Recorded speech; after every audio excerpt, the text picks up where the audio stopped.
Heavenly Father, today we put on the full armor to protect us against attack.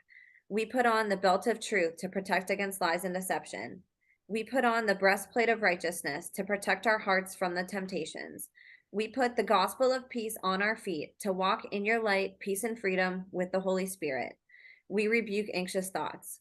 We take up your shield of faith for protection to block and destroy all the darts and threats thrown at us by the enemy. We put on the helmet of salvation to cover our minds and thoughts, reminding us that we are children of a mighty King. We are forgiven, set free, saved by the blood of Jesus. We take up the sword of the Spirit, your living word, that has the power to demolish strongholds and is sharper than any double-edged sword. We come to you, Lord, in prayer daily. In Jesus' mighty name we pray. Amen. Amen. What's up, you guys? Welcome to The Imagination. I'm your host, Emma, and this week you are going to meet someone who immediately caught my attention when she reached out, and after I got to know her, she also captured my heart. Introducing mind control, ritual abuse, and human trafficking survivor, warrior, mother, wife, artist, creative gallery owner, muralist, tattoo studio owner, a literal walking miracle, and my dear friend, Carrie Olaje. I met Carrie through a private message, and my jaw dropped immediately on the floor after I read her words. No matter how long I've been doing these podcasts, I'm still constantly in shock and awe in learning about the things other people have experienced, and Carrie's story was no exception. Born into a multi-generational incest-based family, Carrie's abuse started from birth and was perpetuated by family and close family friends. As she began remembering and recalling her memories as an adult, she realized her life was not what she thought it was and began putting the pieces together of a story that is both equally as horrific as it is inspiring. Because despite all the time, effort, and money kept to keep Carrie locked up in a life of control and obedience, her abusers never anticipated that she would not only awaken to her abuse, but that she would put a stop to it and that it would end with her. Carrie now has a son of her own who is a big part of the why behind her decision to speak out, and one day he will grow up to realize his amazing mother is a real-life hero. This is how we change the world, one circuit breaker at a time. One of the things I love most about Carrie, besides her infectious personality, is her ability to break down hard ideas in ways that are as creative as she is. On today's show, you will get to experience some incredible visuals drawn by Carrie to help express parts of her life that are hard to put into words. I love when guests add visuals to the podcast, and if you are listening from iTunes or Spotify, feel free to open up YouTube or BitChute as well to view the art we will be discussing periodically on the show. Carrie will be going into details of her abuse on this episode, so I'm going to add a trigger warning just in case anyone is sensitive to hearing or seeing graphic details. I'm so excited for you to meet and learn from Carrie, and I'm so honored she is here with us this week. And just a reminder that if you're a survivor or a whistleblower who wants to share your information or story on this podcast, or if you just want to get a hold of me, you can now email me at imagineabetterworld2020@gmail.com. Please send me a briefing on who you are and what you'd like to present. And all my social media links are also in the show notes, and you guys are free to connect with me just in case I'm censored on any of these platforms. My donation links are also in the show notes if you'd like to contribute any donations that go towards helping the funds needed to run this podcast also. So you guys, without further ado, please help me in welcoming this week's guest, voice for the voiceless, fierce mama bear, walking miracle, anti-child abuse advocate, creative and artist, overcomer and survivor, the one, the only, Carrie Olaje. Carrie, thank you so much for being here with me today. Thank you so much, Emma. I am blushing. What an intro, it's hard not to feel empowered after, hearing your life put that way. So thank you. I know I feel like these stories are so horrible, and survivors don't grow up in environments where you're told the strengths that you have, like all your strengths are exploited. And so I think hearing your strengths in a positive way is such a beautiful thing to be able to present, and it's like, those are the things that you should have been hearing all along, and the things that hopefully you'll be hearing, your whole life on from everybody that meets you. So it's an honor to have you here. Your story impacted me so much, and I know it's going to impact everybody that's listening. And your story is so multidimensional. It's a little bit different than a lot of the women that I've had on my show, and I know that you'll be breaking that down. But I'm going to turn it over to you And I'm thinking maybe we go back to the beginning and just as best as we can, work through the information of what we call your crazy life. And get towards the present in a sense. So do some sort of chronological and we'll just go back to the beginning and talk a little bit about your origins and your family origins. Sounds great. Thanks so much. Um, I think one thing that you just said really hit it on the head, is essentially you said our strengths are exploited, and I think that's something that pretty much anyone who's a survivor of trafficking, in sexual abuse, like in general, will definitely feel. And it's something I feel like was the biggest reason I really stuck with my healing in the beginning.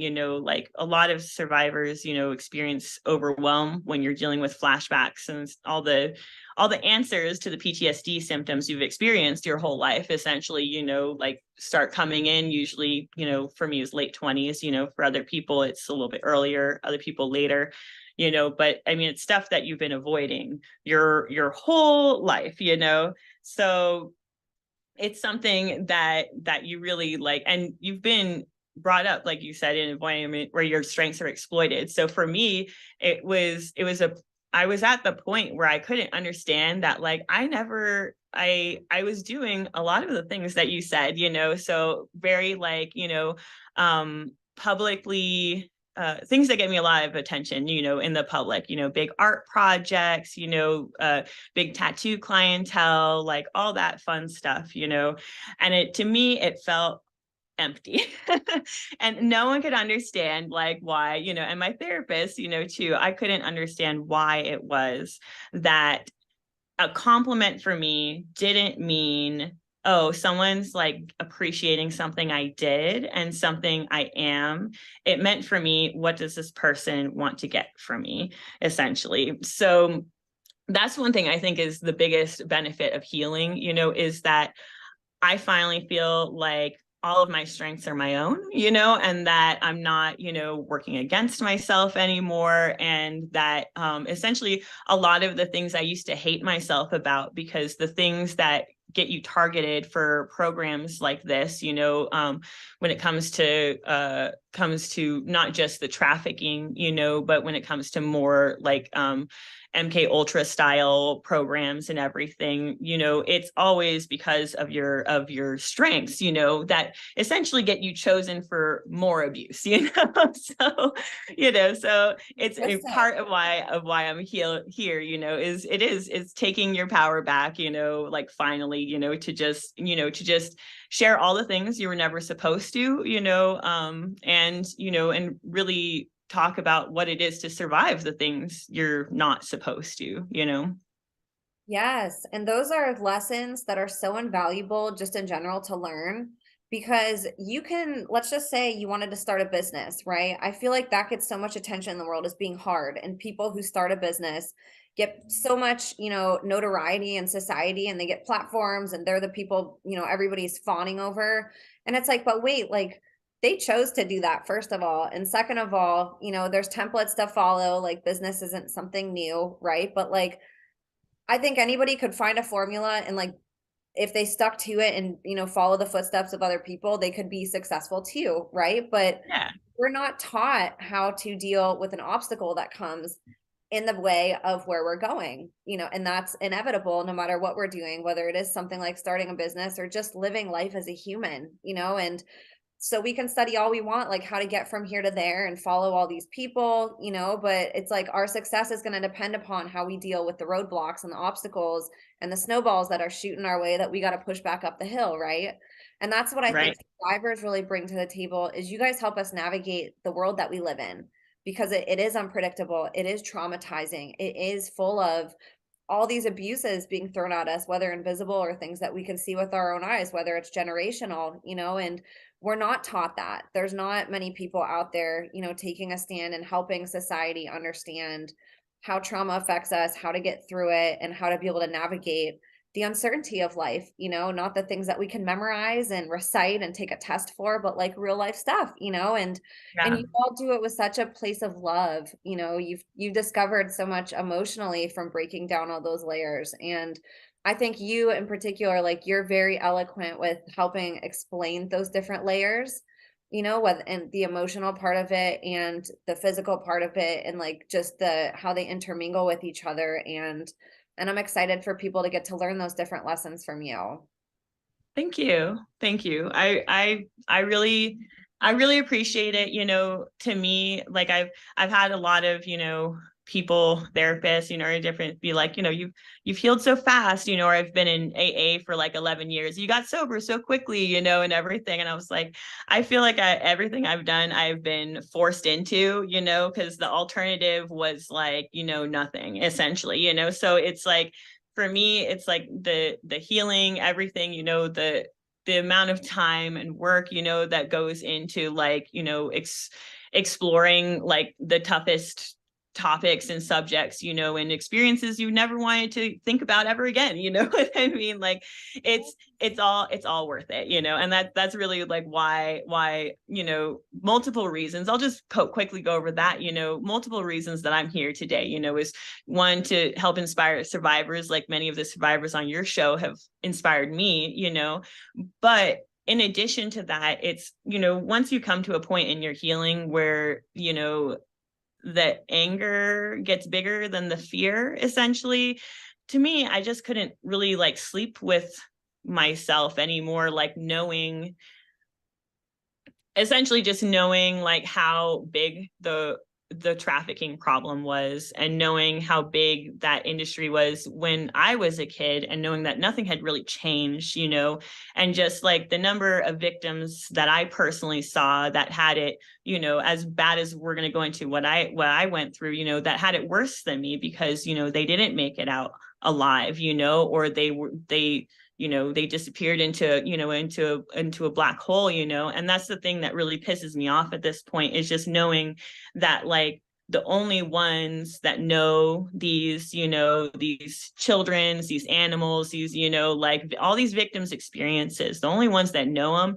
are the abusers, and the perpetrators, and those people think about it and they get off on it. They don't honor their memory at all, and that's the thing for me that is just knowing that I'm at a place where I've been healing, for 7 years with trauma therapy, and I feel very lucky and very grateful to have such like a successful, life, from a professional and like, a home standpoint. I have beautiful family. Like it's just really like, I mean, more than I could have ever dreamed about, but it's knowing, but just in my gut, just like I can't stand the fact knowing that there are still kids in that situation, and that they're going to be years until they'll be out of it, and even have the chance to heal, so for me, it at a certain point, it's very difficult to do this, for sure. Like you mentioned, we're going to be talking about the most disgusting, humiliating, like evil acts that human beings can perpetrate on each other, when it comes down to it, like the worst shit. But it really, like I said, can't compare to like, someone still going through that, or, like I said, people that had it worse off than I did, and that's why, really, that's why we're here, is because I feel, I feel the need to add my voice to all the ones that you've had that have both helped me, empower me to heal and speak out about the experiences I went through, but then also to, eventually the weight of our voices, is going to create some sort of change, eventually it's going to happen. And I have a hunch sooner versus later, so, yeah, I mean, Beautiful. yes, I'm gonna grab a quick drink and then, if you have any It's questions, and then I'll just kind of get right into it. I'll kind of just get into like my history, I guess.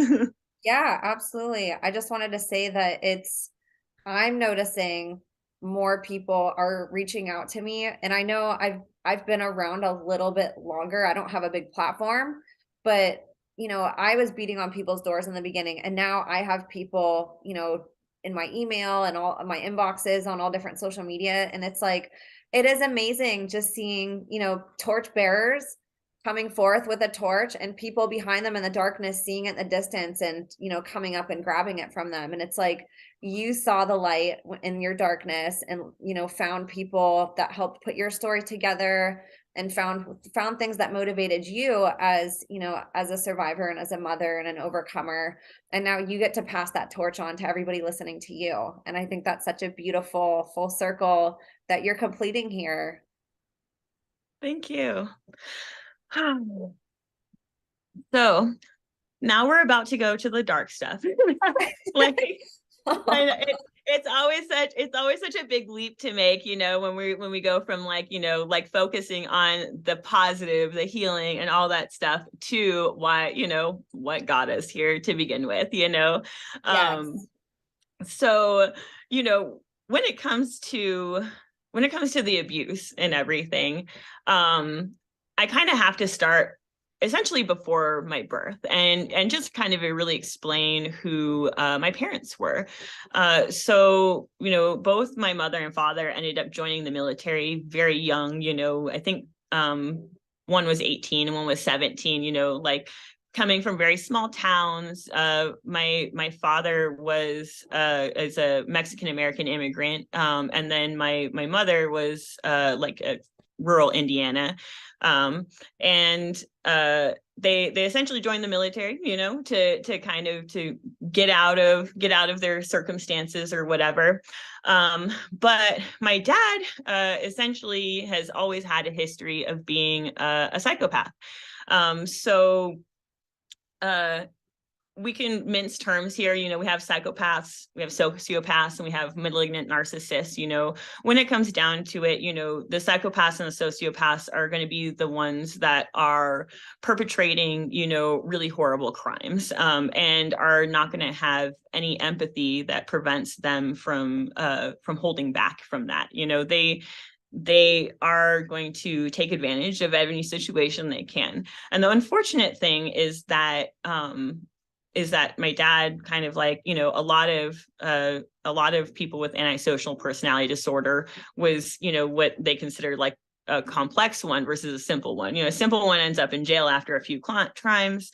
Complex, you know, they're like, you know, your Gacy's and everyone who, you know, everyone's like, they were a pillar of the community, you know, so charming, so funny, so intelligent, yada, yada, yada, you know, so all that stuff, you know, that was my dad, you know, and he found in my mom essentially, you know, the perfect victim, you know, someone else who had also been abused generationally, you know, and was, you know, essentially like ready to be manipulated by a psychopath.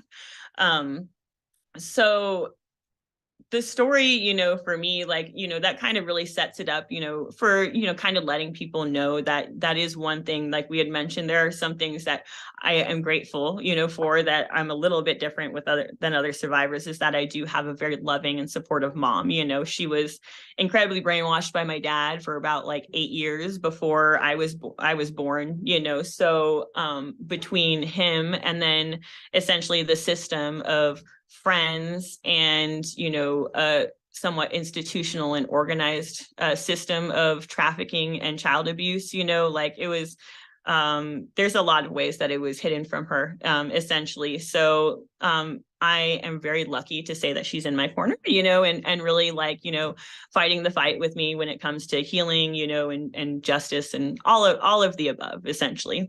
But what ended up happening, you know, is very similar to like a lot of people, like, is that my dad, at some point early on in his military career, you know, got hooked up with other pedophiles. You know, my dad's a pedophile. He has a history of abusing essentially before I was born, you know, almost a decade. You know, I'm aware of like instances and stuff. It's something that he's always been. And if you are aware of like the porn that he was into by the time I was around, it's something that, you know, it's not something they just start off on, essentially, which was snuff porn. And that's something that, you know, I unfortunately am like incredibly familiar with, because it was something that was a particular favorite, of my dad. He would abuse me a lot. That's a lot of really common memories, by incest by my dad, is, growing up, a lot of opportunities that he could find where my mom or brother were away from the house, it would be, finding essentially a film, and abusing me, while watching a film that's like someone being, often like a child, being tortured or killed, in various ways. Like, and, and that's where the anger really comes in, is not just to know that, that these things happened, but just to know that like someone could enjoy watching it over and over again, while abusing their own kid, like, and that's the kind of evil that most people choose to like turn away from, or just like want to believe it doesn't exist, because it's like so different than their dad, it's like how they would be around their kids, how could that even happen, but that's, that's a psychopath, their wiring is different, I believe that once the wiring is that different, there's a spiritual component to it too, like, and that really when it comes down to it, anything that makes a normal human being happy, like the opposite is what makes them happy. So when it comes down to it, that's, the more power they can exert, and the more like suffering and pain, which is evidence of the power they're exerting, that they can witness, the happier, the more they get off, that's their addiction, so yeah, so this is the kind of guy that essentially found my mom.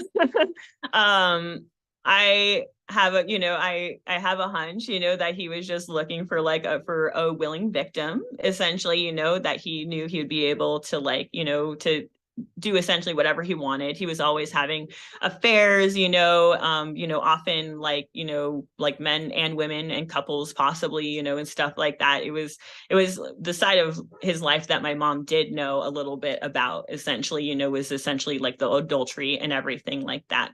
But it also did set things up to where, when first child came along, myself, little girl, I was essentially like a victim, like there and waiting.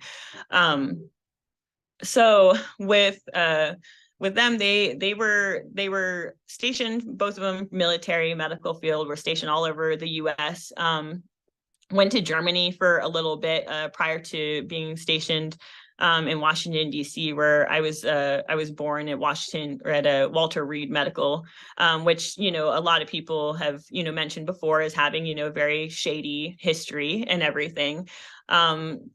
But, around this time, essentially, he was, I don't know how to say it. He was brushing shoulders around the time of my birth, a few years, a couple of years before, and after, while they were stationed there, with a lot of like the high ups and big wigs, I guess, is what I would say. There was a lot of like high up military officials that he was hanging out with, and there I have a hunch that that's where he essentially met the person that, I guess, a lot of the abuse that I went through during my life was essentially geared to create,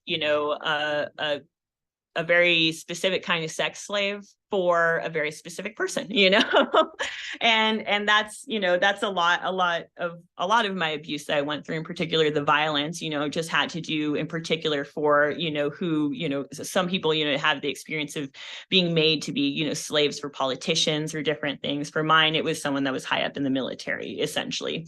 And so around the time of my birth, he was brushing shoulders with all the big wigs and stuff like that.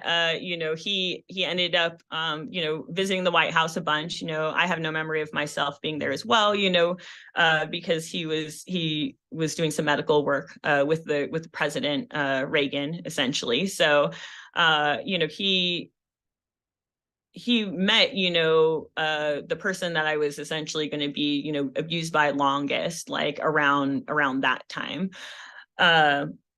I have my first abuse memory there at Walter Reed Medical. It's the incest, like kind of like, it's hard to know when something like that begins. A lot of people have that experience because the grooming is usually nothing that's like really painful or traumatizing in the beginning, and it's a very slow step up, and it's started very early. So it's the kind of thing that crossing a boundary. So it's the kind of thing that you're already, there's already part of you essentially, like when the abuse picks up with like a more like organized group, that is that the like a sexual relationship with a caregiver is already natural, like, or is seen as like, there's part of you that doesn't see it as wrong, essentially, because it's been part of your experience your whole life, but that's sensitized to it and conditioned to think yes, that that's exactly. like a normal, healthy relationship between a child and an adult. And like there's nothing else to base it off of. Children learn that only from their examples, and you weren't shown that. Yeah, I think that's one of the main reasons that like most, why the trafficking organizations target, the kids of pedophiles so much, too, is because they know they're going to be abused. And in my experience, it's almost like each level of abuse, or kind of like more organized abuse that you deal with, almost like kind of like takes like an altar that's already been a part of you that's already been created essentially, and then kind of like piggybacks on it to kind of create like a different like version of it. So I have like a feeling that that's a lot of like why like the interest is it's going to be the multi-generational thing, that the dissociation is going to be more likely in subsequent generations. The likelihood that you're going to become dissociative is higher with each generation that's abused.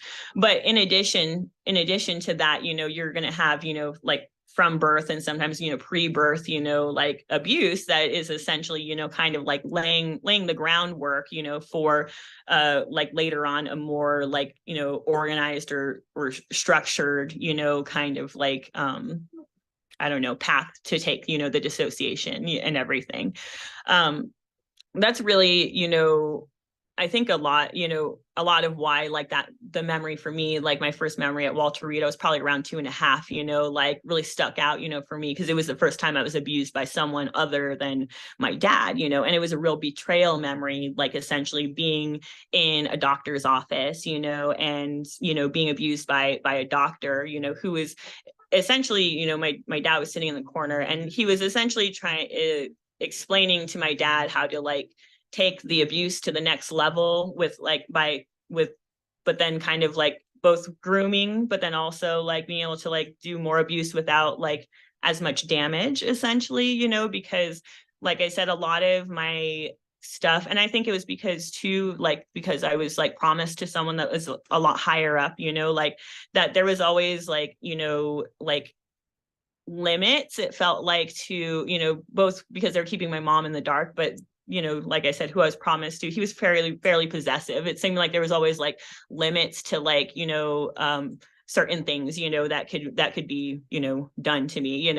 That being said, like it's like you'll find it's like some of the worst shit, you know what I mean? But it's like it was very early on impressed upon me and other kids that were trafficked, that there were different levels of slaves, essentially, and that if you didn't want to be the throwaway kind, essentially. You always, and that was a lot of the trauma programming, a lot of what it reinforces, into especially when you're in a place where they're forcing you to perpetrate or something. That's the goal, and I think that's also part of why I was targeted for, my particular abuser, is just because of, the psychopathic father and stuff like that, that it's like that a lot of times that is the hopes, I think, with the groomers, is that you're both going to have, your child prostitutes, and then hopefully future, people that will still, make money for the organization.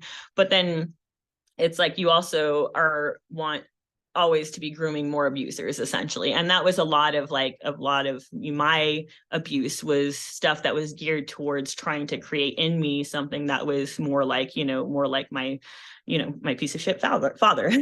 So yeah.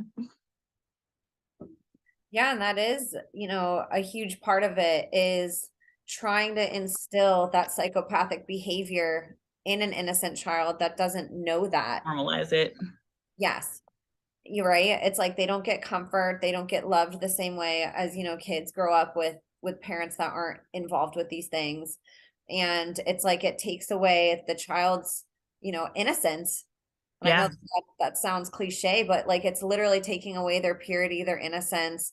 It's not creating boundaries for a child. And so it's like, for people that haven't gone through something like this, I think that's also really hard for people to comprehend, is like, how don't, if the abuse can be so bad, how doesn't somebody like maybe recognize it, and that can be Yeah. adults too that have just been conditioned for so long and they get in unhealthy relationships over and over again. But there's tactics and time and energy. Like if an abuser wants something, they will spend all the time, money, dedication Yeah.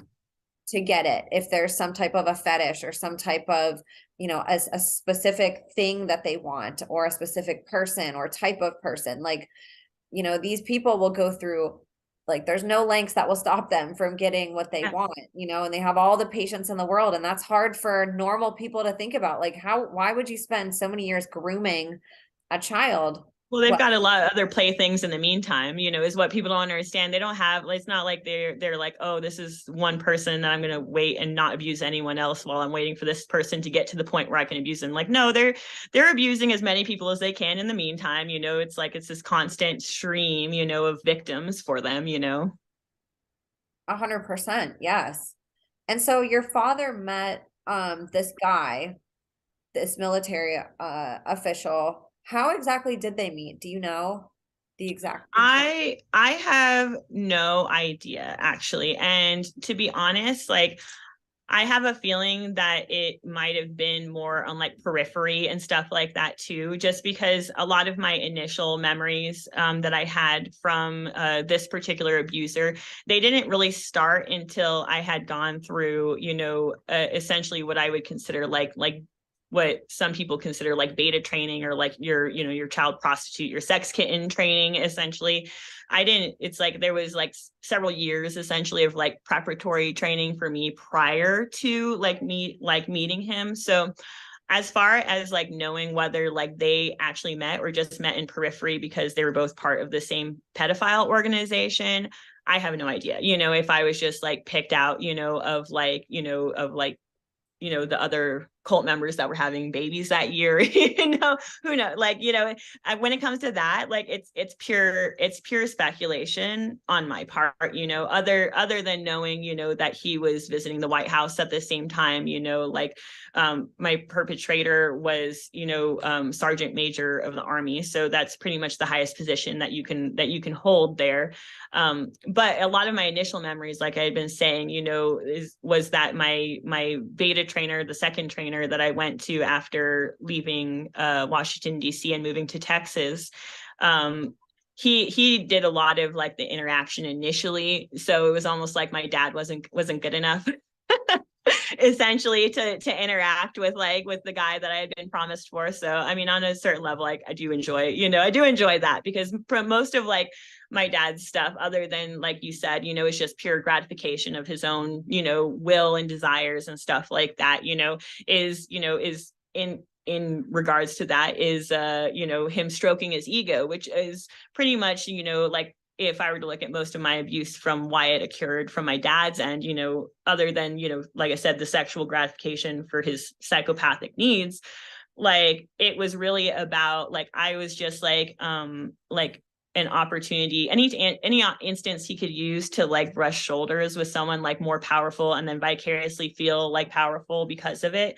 Like that was like my whole childhood, basically. He always needed to feel more important, essentially. And a lot of it, even from my birth, like I said, it seemed like it was, even what he did have was more based off of the fact that he was allowing a lot of people to like sexually use his daughter, more than it was based off of his stuff.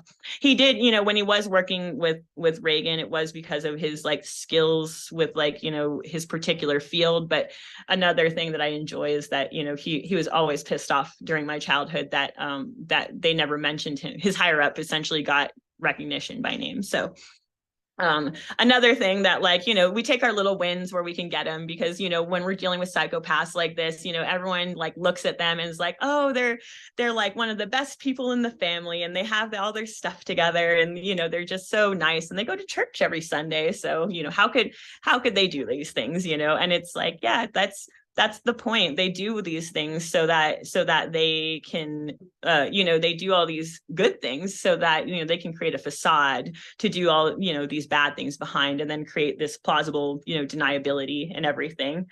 Which is what I experienced when I came out about my abuse, about like just the incest, even about like my dad and my uncle both, who had abused me.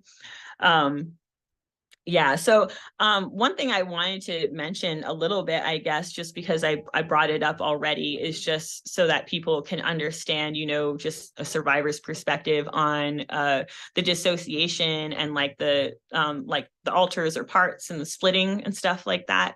I just you do an excellent job at breaking this down. So thank you so much for talking about it. This is one of the hardest things, I think, for people on the other end to just grasp.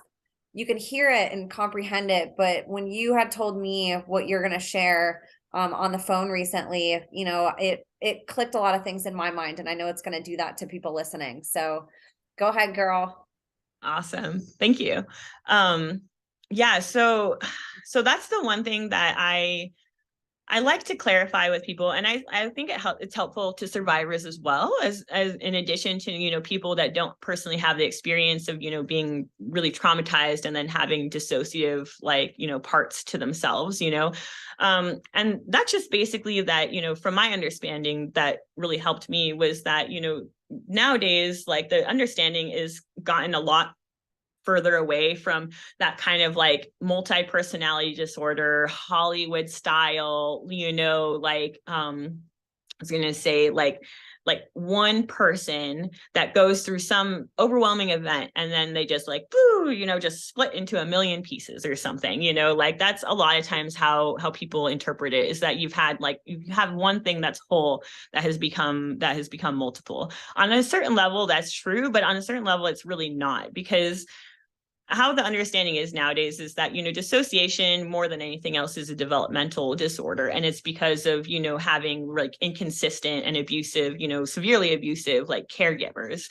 So we all start off as, infants that have multiple personality states. We have one for, I'm hungry, I'm sad, I'm tired. The infant can go like instantly from one to another, and like, and completely forget, the last thing, essentially. So essentially, like, how it was explained to me by therapists and stuff, is that we all start off multiple, and it's our, so we're multiple, and we have like our consistent caregiver that by responding to our needs consistently kind of helps us, learn how to shift from one thing to another, and then we kind of slowly, as we develop and get older, we merge these all into like a cohesive personality, basically.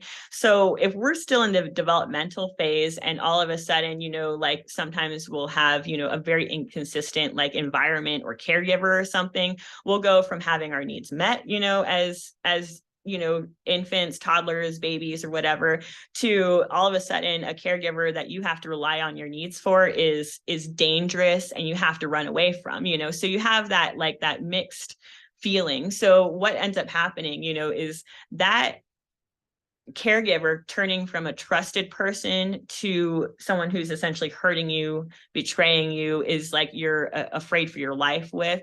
That essentially creates a dissociative split, because for a normal child, like, they would never be able to continue to develop normally in a house if they were constantly aware that that person could turn at any moment. It's that child would just not survive or would become psychotic, essentially.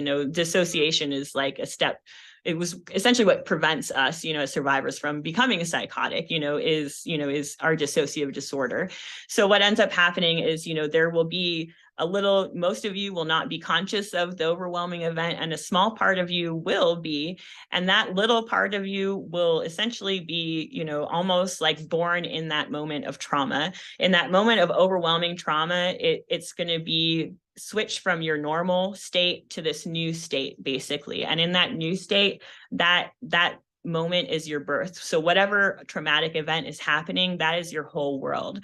And then once that traumatic event is over and things are normal, it's almost like it's like a little compartment. And that's why I like using parts most of the time, because it feels like a shorthand for me of compartment. It's like it's little compartmentalized parts of ourself, that have just like been shut off, from the rest of our consciousness. And and for that little part, and that's why the trauma, that's why the PTSD, and that's all the triggers and everything for that little part, it was born in that moment. That's its whole reality, is abuse, and then it's over, and you'll get sometimes what people consider fragments, which is sometimes like individual instances of abuse, and you'll have these little kind of PTSD things that you deal with, and then you'll also deal with, what I consider, like parts or alters, which are in how I understand it, is essentially when the particular abuse that created this compartment is repeated, that same compartment is opened up in your brain to handle the abuse a second time or a third time or a fourth time or a fifth time. And in a lot of times, that as often as that part needs to come out and be conscious, in my experience, is in what survivors call, the internal world. We have a very vivid, internal landscape, where typically we can see, the way different parts look or different areas that they live, or sometimes for people who are mind control survivors like myself, we have a specifically structured, kind of structure for the compartments, essentially one that the users have intentionally created and are aware of, so that they can then call out those different parts and have some control, essentially. But regardless, any part we're talking about is just a little is essentially just a traumatized child, is how I like to say it, and the traumatized children, that parts of yourself that have been re-abused, and come out to deal with a particular abuse. For example, I would have one part, to come out to deal with just abuse with my father. And then another part that would come out to deal with a trafficking situation where it's I would be, expected to sexually service multiple men at a time or something like that. There's different, different parts that have different roles. And it usually, to me, on how I understand it, depends on the trauma, is because that's the whole reason they're created, is to hold that trauma, but then also to when that trauma is forced upon us again, to then come out to handle it, and then hold it some more, basically. So those parts tend, in my opinion, to be a lot more fleshed out, tend to not be fragments, but actually have what are more people typically understand, different genders. Sometimes they're not even human, or they're different ages, all kinds of stuff, and really that's because, we're dealing with parts of yourself that are blocked off when you're in a young developmental stage. And at that time, our imagination plays a big role in things, so we'll imagine ourselves at those times to be essentially what we feel like we need to be to handle the abuse. So that's why you'll get some people, they're like, how can you have a demon altar or have, a dog altar or all this different stuff? And it's well, there's a lot of programming to reinforce that, sometimes intentionally, but also sometimes it's just what the mind of a kid does, to just try and cope, and that's what you get, so one thing, that I would say, is when it comes to that, and that's a lot of what I think, is what to me is, I guess, gives some shape to my story and the abuse, is understanding, how the dissociation works, and that you have these different alters, that are created and are going to be naturally created if you even just have an incestual situation or neglect or, other really severe abuse as a kid. And then you're going to have what some people consider, you know, not just DID, but DDNOS, which is where a DID system is essentially picked up by abusers that have knowledge of the developmental ages and when to do different abuses and what abuses to do to intentionally create these parts, you know, at different times of their lives, you know, so that there can be some control by the abusers on you know, what parts they call out for different skills, you know. But then also most of it is about this never happening. No.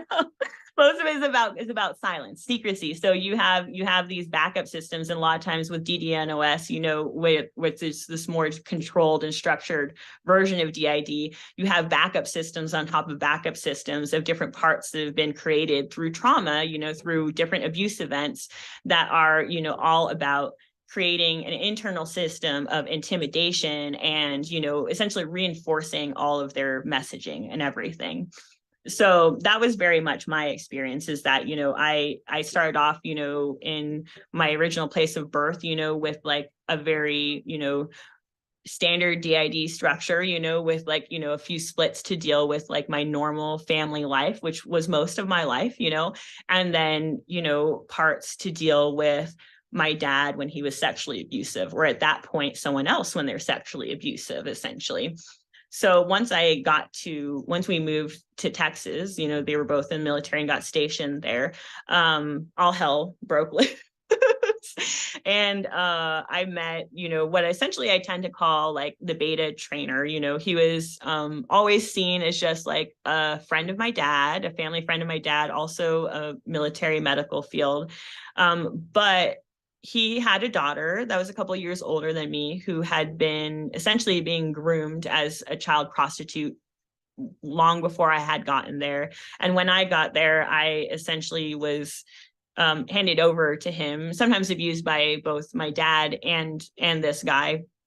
And sometimes it was just him, you know, essentially. But he essentially is the one that took the abuse from being something that was just kind of like random and incidental, you know, to my dad's urges, you know, into something that felt like it was very systematized, you know, almost like I was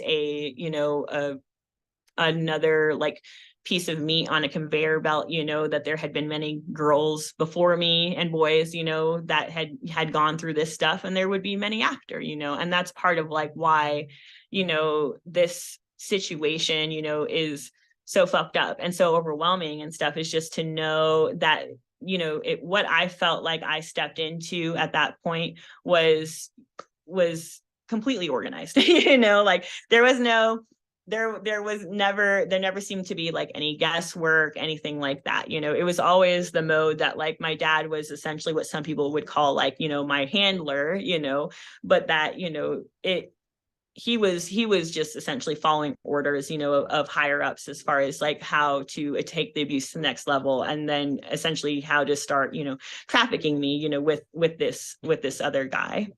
And this other guy is the guy that he met in Washington that's high up in the military. Is that the same one? No. Okay. So he is the in between. Gotcha.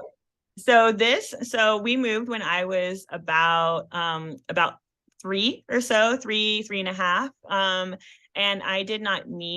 I personally did not meet, you know, as far as I remember, you know, it's hard when you're dealing with like dissociative gaps and stuff. But my first meeting with the person that like I was supposed to call master eventually was like probably closer. It was like 5 essentially. It was right before I was going to start school. So there was like essentially like, you know, like a year and a half there or so that like I was going through essentially all of my abuse with who like this the beta trainer, who like, to shorten things, you know, I'm gonna call him a Shmuel. And he's basically like, yeah, he was medical field as well. Most of the people that abused me, were military or medical or both, essentially, other than some family members that, got in on the game, I guess, so Shmuel was essentially like, he had a narcissistic wife, and then his daughter was essentially at the point where it's hard to say when you're dealing with someone who's like 8 or 9, but the way she acted, she was already, like a cut from his cloth, and it's hard to see how that wouldn't be the case when, you had a narcissistic mom, a psychopathic dad, and she had been obviously going through the same stuff I had been, from birth, essentially. Like, so there were a lot of instances where Shmuel would bring his daughter around, and we're just going to call her Susie for the podcast's sake. He would bring Susie around a lot to, essentially, when he would be doing a training session with me, he would bring her around to like role model the behavior that he was looking for, So initially, a lot of it was child pornography and trafficking related. So it was things about, just learning to just how to perform sexually in general, or to have that persona of being seductive and stuff like that, and a lot of it was was essentially like reinforcing, like when it's like she would do something right, like what the right reactions were, like as far as like, like not complaining or just different things like that. They a lot of times used like other kids like to essentially make examples of, in my experience, a lot, so so there was even times where it's like, she was forced just to, abuse me on camera, with no adults involved, and it's insane to know that you can get, kids to the point, where they can do that, but that was very much my experience, is by being with this guy, is that we essentially, that I essentially, kind of just picked up the role of child prostitute, and that a lot of like the initial training was, was essentially creating someone that outwardly, like would look like they were enjoying their situation, and that's a lot of like what's really fucked up about it, is that you were, it was just constant, abuse, and then like also like really fucked up positive reinforcement when you would do the things the way that they wanted, and what they wanted, was someone that would like perform sexually, so for example, like one of my first memories of the blackmail machine essentially was being taken to an apartment that I had been abused in multiple times, trafficking wise, and there being Shmuel there waiting, and then 3 other like young military guys, they're probably like, like 18, 19 or something like that, and it essentially being, at that point, like it was like there was like a big show, when things like, especially if things were going to be like filmed or something, that like, like on like, props or looks of stuff, so being dressed up in like a ridiculously frilly like pink dress and everything, and like, and all this different, different stuff about being like, like a party for me and everything like that. And then it like almost like, just like any pornography, kind of progressing, to the abuse part of things, and it was, for that, essentially like being forced to like orally rape, like 3 different guys essentially, and a lot of it, I think too, is like, it's both training for me, it's like, that's the thing, like when it comes to like the trauma stuff, like that's part of it, is you're just, they're going to be putting you through a lot, just to like reinforce like, the trauma and the dissociation.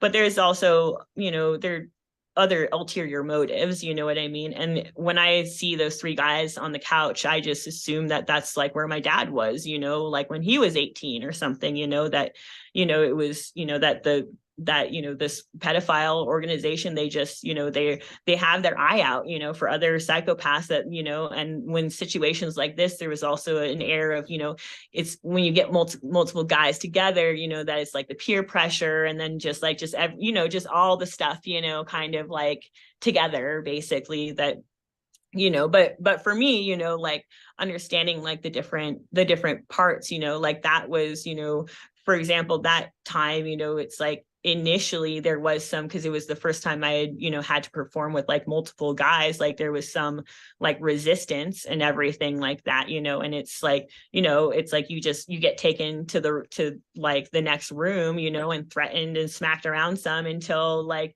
and then like, and also kind of like triggered, too, basically, because it was the sexual part based on my dad, that they needed to call out. So it's like, it was my dad essentially putting me in a situation that was triggering that part, to come out, until there was like a certain level of like, there was an understanding, there was a switch and agreement there on how I was going to behave, but I mean, that part in particular, like, it's like, was trained to like not have a gag reflex or something like that, for example, and that was like part of, just like part of all of it, so it's like knowing that it's like you're saying, it's like that they'll have to like, that they'll go through so much shit just to like make, what I mean? It's like, you could just go into the bathroom and jack off. Like, why all of this just to make, the perfect sex slave, well, it's fucked up. Like, it's really crazy.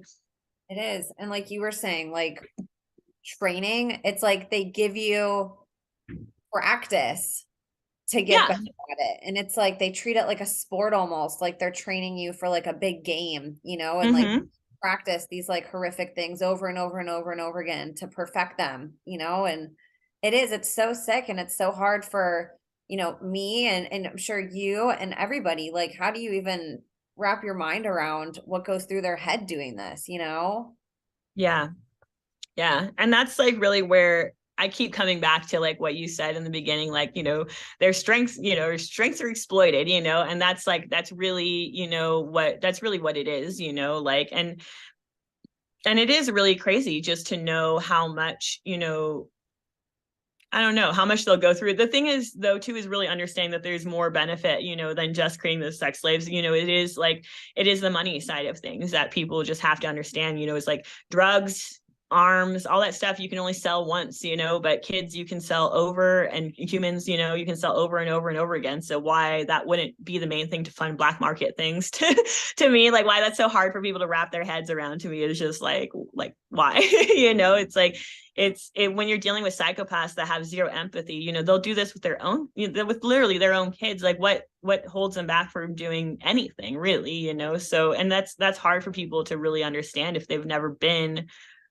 around someone like that in their life. I bet you they have, but they haven't been aware of it, but if they've never been abused by someone like that, in their life, it's pretty crazy, yeah. So actually, like and in regards to the trauma kind of stuff, like that's one thing I did kind of skip over if we want to bring up the paintings, actually. So for the Texas ritual, because actually I started getting into the trafficking side of things, but actually my first like big experience was really a trafficking instance where I was brought to like a hunting lodge outside of the town we lived in Texas, and it was fairly far outside, kind of like hilly type country and everything like that, a little bit of like foresty type stuff around it. But essentially it was one of my early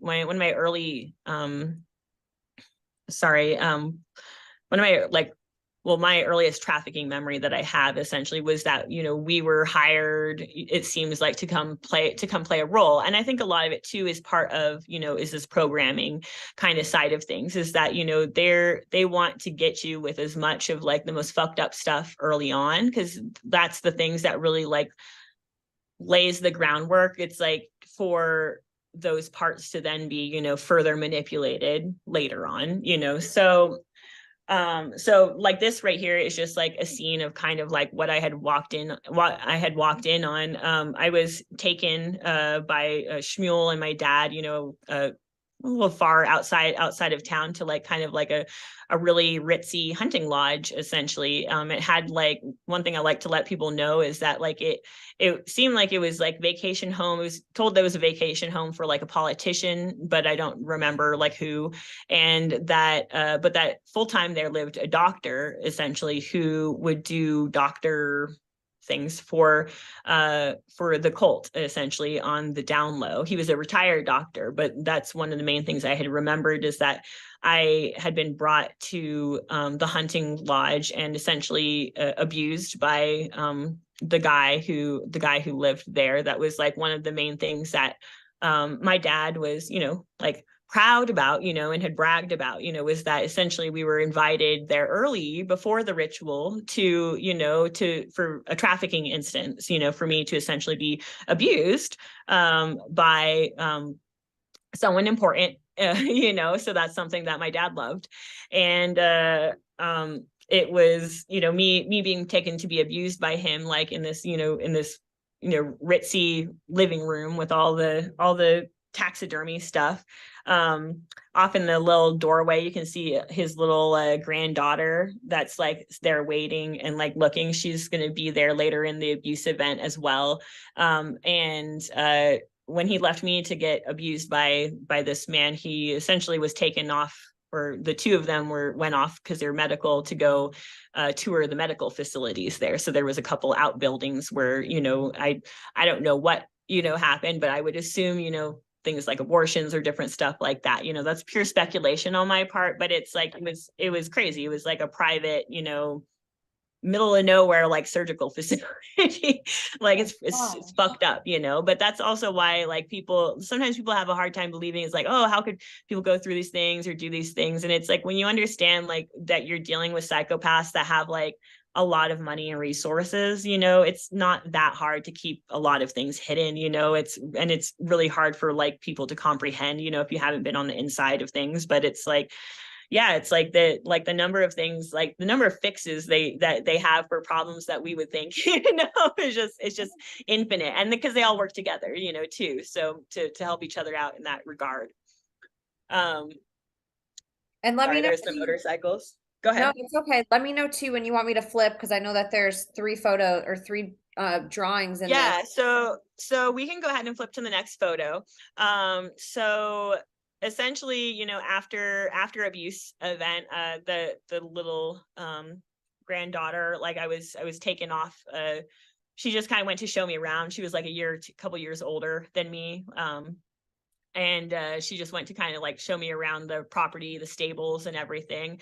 And then like early on, essentially, like, because the whole time we were out at the lodge, there was really no one there other than myself, my dad, and the people that seemed like they lived there.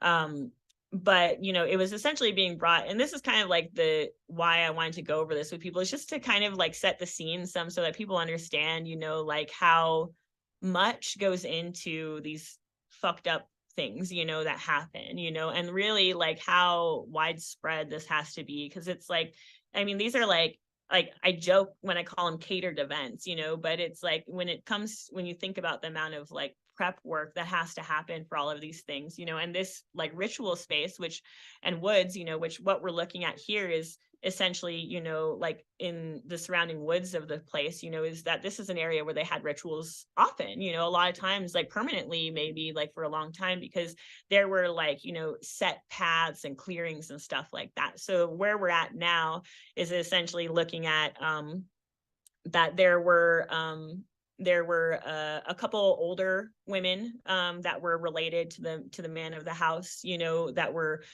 cult related in black robes, that essentially took us, me and two other kids that had arrived. One of them was the little girl that had been showing me around, and then the other one, his name is Simon. That was the first time that I met him as well. I would be going to school with him later on, and he would also be part of like the mind control program and everything later on. But he also had pedophile dad who abused him and everything.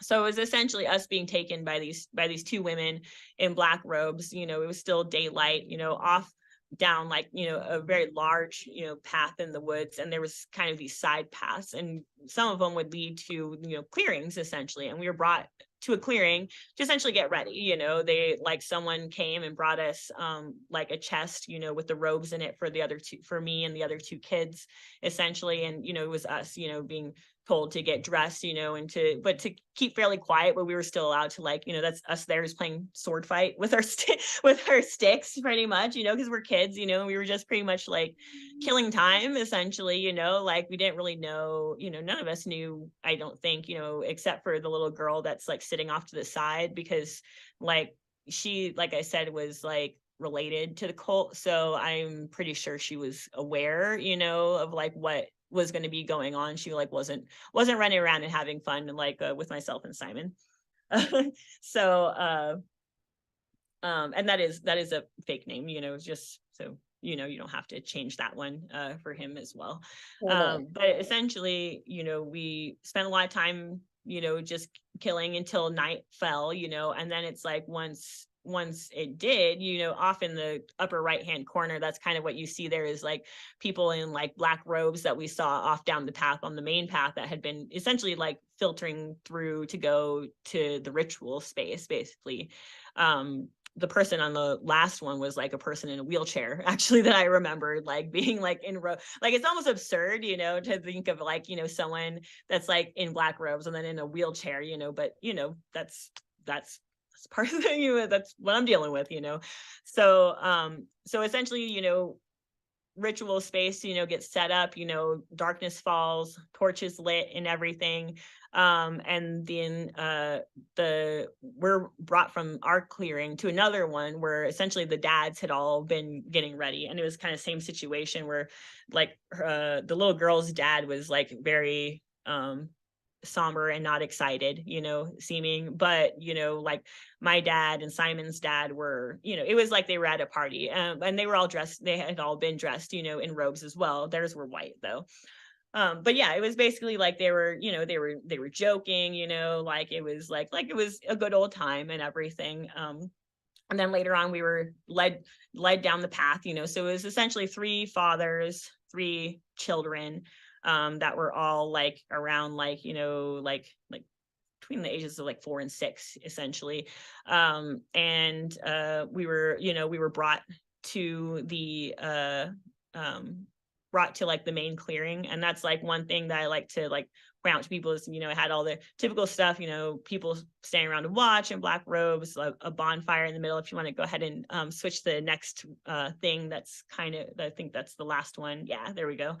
A big bonfire, the altar in the middle. And that's one thing I like to let people know is like this altar, it's like, it was made by someone, a stone, who makes gravestones or something. Like the amount of money and time that went into this big ass like altar, it wasn't going anywhere. So to me, it's all these little details to me that are just like indicative that this is like a big problem, and it has been a problem for a while, and it probably hasn't like gone away anytime soon. It's like these are very like set up spaces and used more than once. So the one thing I forgot to point out from the previous one, but you don't have to go back, was just that, that one of the women, had been holding upper left-hand corner, the older one had been holding a baby essentially the whole time.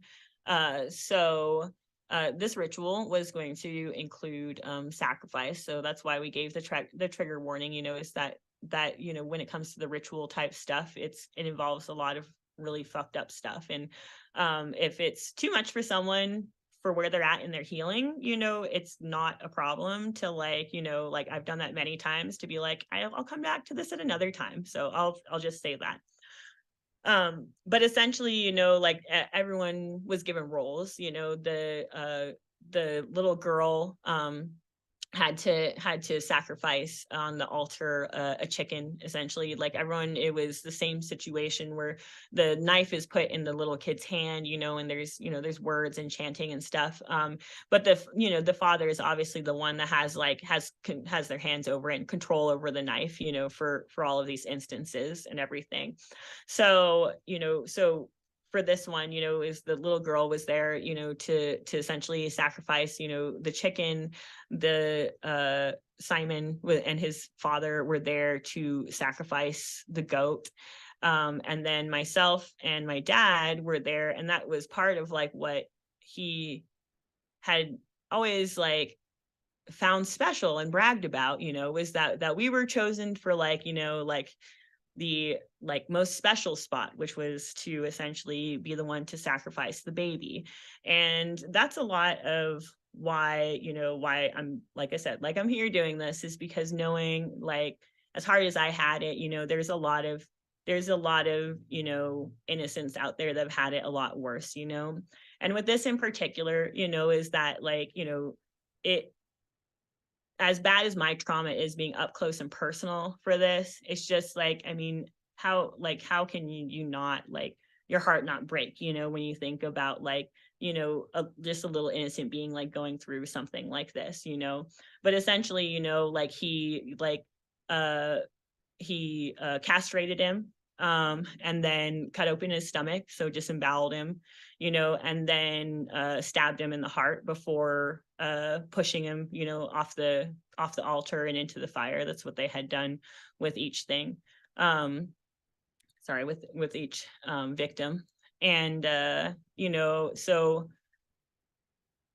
I mean, it's hard to say, how can you get more fucked up, than that, and just to know that this is something that wasn't a one-time instance, it's just something else, and that's a lot of, like, what the trauma is in dealing with these memories, and why I think it's so hard for and takes so long for people to heal that have gone through not just sexual abuse, not just, like, trafficking and stuff, but when you start dealing with, like, the ritual memories, it's, for some people, it's like how do you even wrap your head around that kind of act if you don't have any, like, context for it, and for me, that's one thing I've always tried to point out to people, is that, we can look at these scenes and get very, like, especially nowadays with how, like, everything's always, like, ritual everything. It seems like, that is, like, it's very glorified, and so it's like people can see these scenes, and not understand, that there was actual suffering, that went on and everything. Like, I don't know. It's something that, like, if, like I said, if you haven't been there and partied to it, it's hard to believe that it exists, really, but it's something that, like, I don't like to, like, get specific about, like, what cult they were part of, because, to be honest, I don't know. And I don't think it really matters, like, when we are talking about these kinds of subjects, because when it comes down to it, you're going to deal with cults, that were more based off of more druidic stuff, based off of more Luciferian stuff, based off of, fertility cult type stuff, or completely secular and just based off of, some, like Nazi, like, like New World Order cosplay bullshit. You know what I mean? Like, it could be any of them. When it comes down to it, it's still the same psychopaths, and it's still satisfying the same needs, that they have, which is just, they just get off on destruction, and the more of it, the better. And the most disruption you can cause, is of innocence, like, when it comes down to it. So I'm gonna take a quick pause for water. Do you have any questions for me at this point? Well, I just want to comment and say, first of all, thank you for sharing that and for sharing these graphics that you made. It adds a different dynamic, I think, than just hearing it.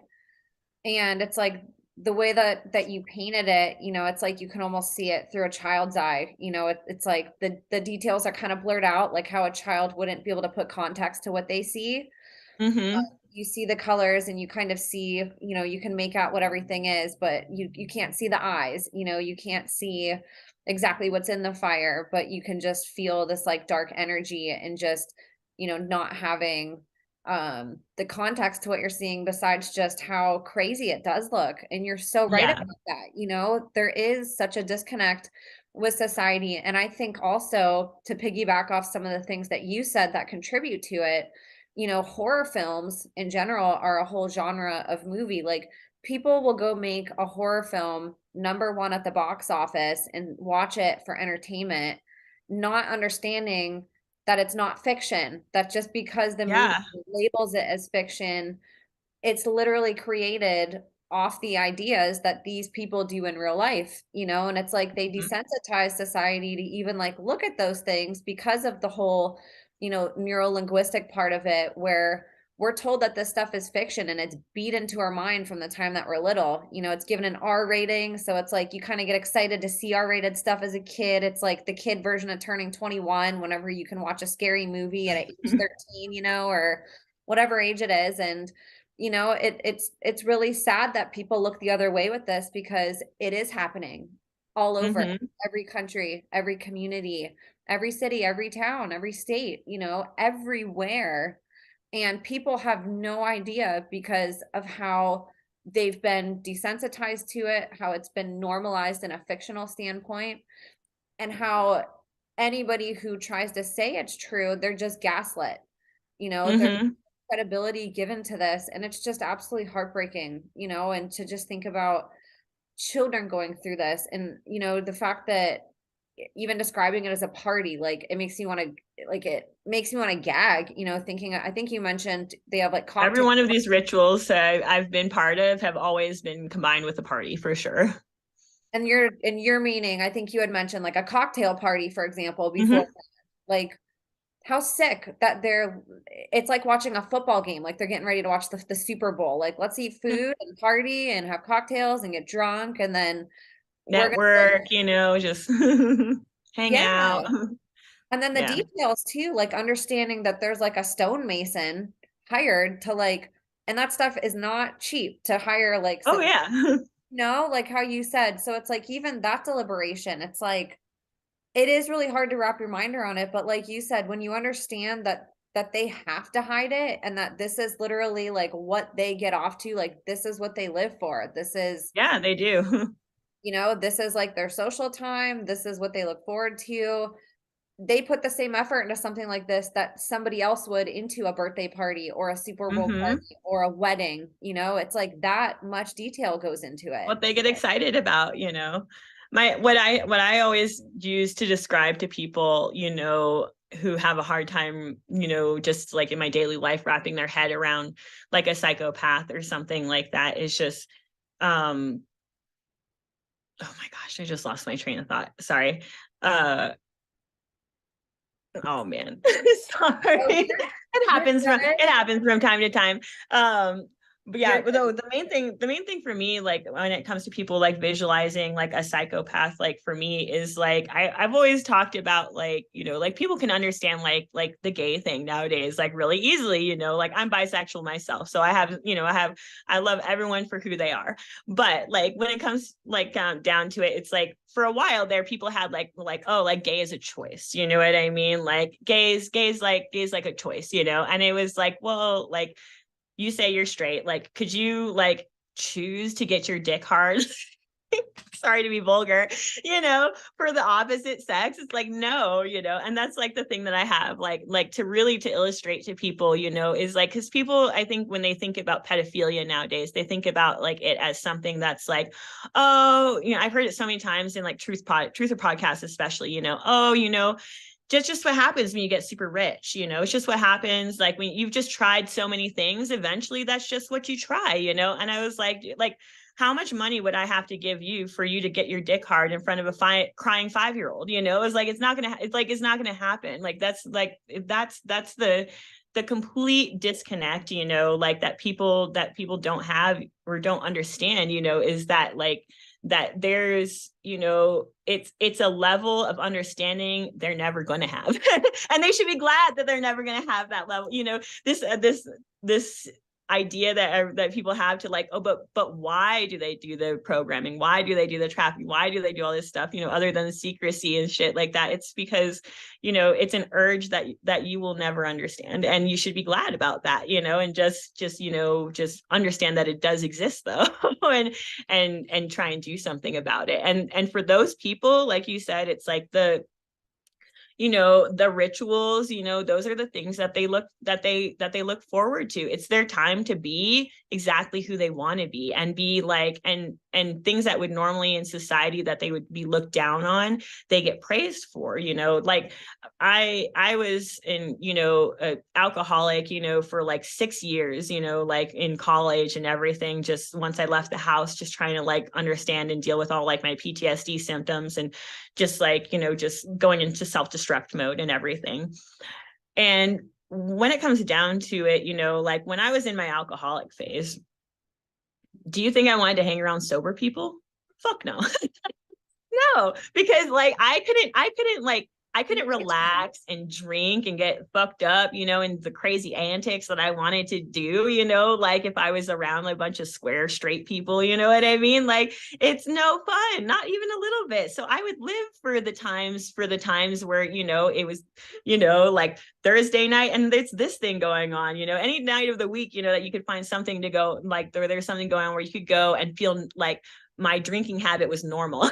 You know what I mean? And like I could just do what I wanted to do, which was just like drown out the pain, just get obliterated, like, and not feel guilty about that fact, so really, that's what people have to visualize is these people are addicted to pain, suffering, like also they are typically also addicted to, drugs and alcohol and all that stuff as well, but they're addicted to these things, and they're, so it's not so strange to think that like psychopaths might network with each other, like we're talking, for me, like you said, I'm young for a survivor, but still like these events that we're talking about happened, early 90s, like, and it's like, this is before the internet, so obviously there was still a good amount of networking going on. I can't even imagine how it is nowadays.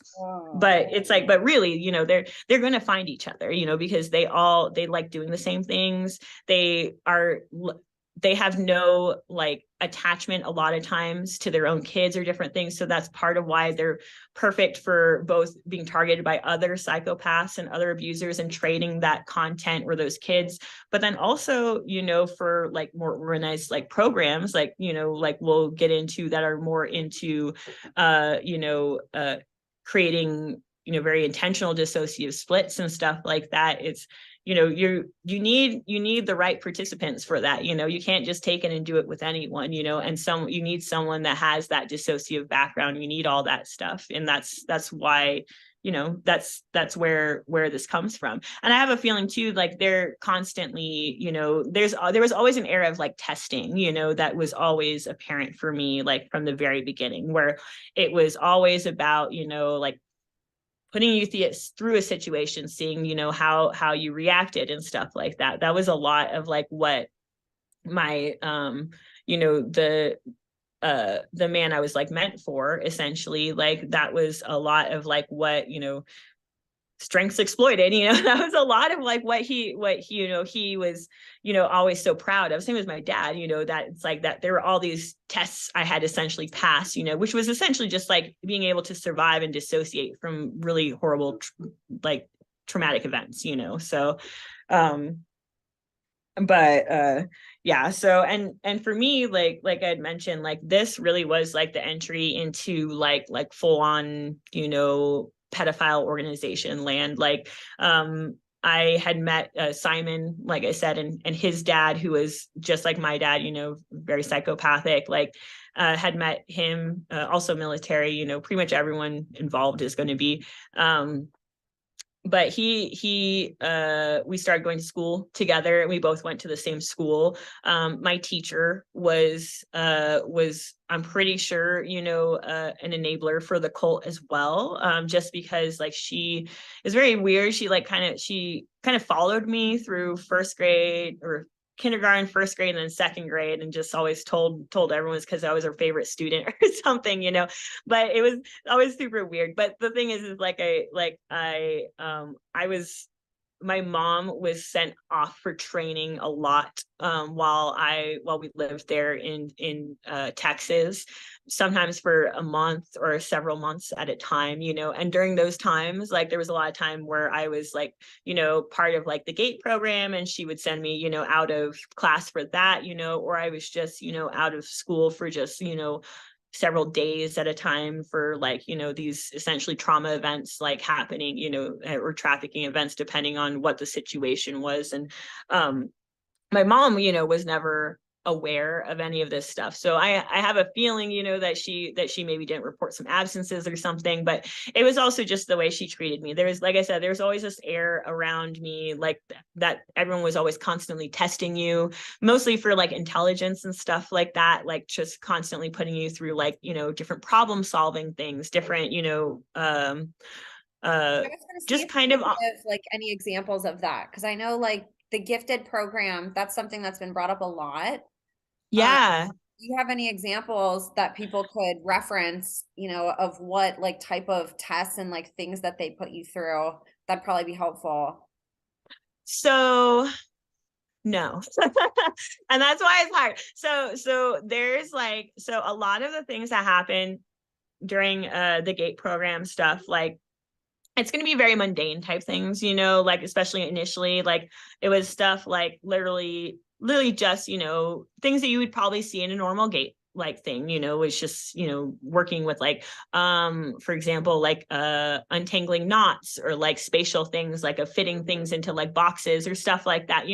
A lot of it was essentially like about like it seemed like a lot of it always was about trying to decide where people's attributes were and then kind of like, or where their strengths, were basically.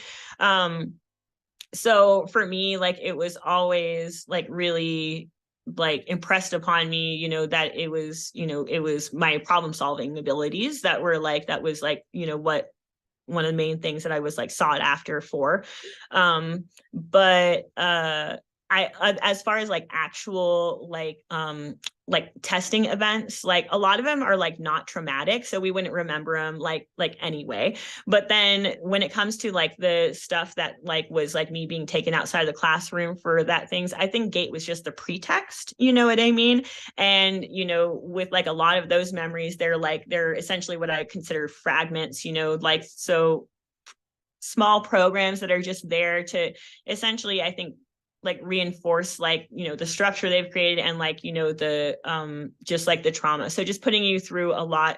I don't know how to describe it, like a lot of things where it was almost it was being taken off site to a place that was more like like a bunker or underground storage facility type thing, and it being very why am I forgetting the name? Clockwork Orange, very, sometimes there's a lot of drugging involved, especially in the trafficking type of stuff, like and a lot of like the different training things. There's a lot of times there's going to be like drugging involved, either to sedate you or to create, kind of like a suggestive hallucinogenic, kind of effect, So that's a lot of what's hard, about this that whole kind of like suite of time essentially is that things are very fragmentary, things are very like there was a lot of like confusion of like things that were maybe being shown to me on screen and not necessarily in person, slash some VR stuff, so that's like also like where it's like there's like very like there are situations where it's very hard to like give context for because like there's just I don't know how to describe it. It's like the way that like information is being input into your brain is just so like overwhelming and just like different than normal reality that like it's really hard to like to put words to and stuff. One of the like the main instances that I've always brought up when it comes to this is and this was because I growing up I didn't have a whole lot of memories of my life, which is very common for DID people, but there's certain things that really stuck out that were little things, and one of them was a gate trip where it was first grade, so it was I was 6 and they sent a bunch of kids, a full bus full of kids with just teachers, no parents or anything, like outside, I think it's maybe like an hour and a half away or so to Corpus Christi, basically to like a state-owned aquarium there. And the memory that I'd had my whole life was just a single flash of like us being allowed to all of us sleep underneath the shark tunnel, essentially, with all the light shining and everything and being able to see all the stuff. And it was all magical, because of that. But dealing later on with flashbacks and stuff, it was essentially coming back as another training memory, another testing memory, essentially, where they they had been testing me and us for psychic abilities and stuff. And then it really sticks out to me because it was, as far as I can remember, the only test that I failed. I put through and I failed, essentially. You know, I couldn't do it because it was at a certain point they were like hurting my friend Simon in like the corner. Essentially, that was like a lot of my memory was kids being taken out in twos after they had gone to bed, you know, to another room that was essentially like an interrogation room and being asked questions and stuff. And they were hurt, you know, they were hurting him, and I think hoping that was gonna like, you know, like stress me out to the point where I was going to do it or something. But it really, all it did was just stress. All it did was just stress me out. I just couldn't, you know, it's like I couldn't do whatever it was they were like. And it's like I can't even remember what they were asking me because it's like the situation was like, you know, but it was just knowing that there was like, you know, it was asking about things on paper, things on cars, things in different places, you know, and it's just like you know, it like I wasn't able to get to do whatever it was that they wanted me to do, you know. So it was, you know, it was moving on, you know, from that. But they used Simon a lot, you know, against me. And that's sometimes too where I wonder if it was like an occult thing too, because his birthday was like one day off from mine, which is like super weird, you know, but maybe just a coincidence. But in any case, you know, a lot of like him being around, you know, was essentially always saying, you know, it was just more stuff to reinforce that like I had a slightly higher position as a slave than he did. And that, you know, like, so there was always this reinforcement that like, you know, and I think they probably focus a lot of that stuff on kids that they really want to be abusers, you know, is just this constant like reinforcing of messaging that it's like you're either an abuser or you're going to get you're abused, essentially, you know. So essentially it was just constantly being put in situations like where, you know, it felt like he was being made of an example of, you know, to me, you know, like even an instance where it was like the cult trying to show you that they were all knowing.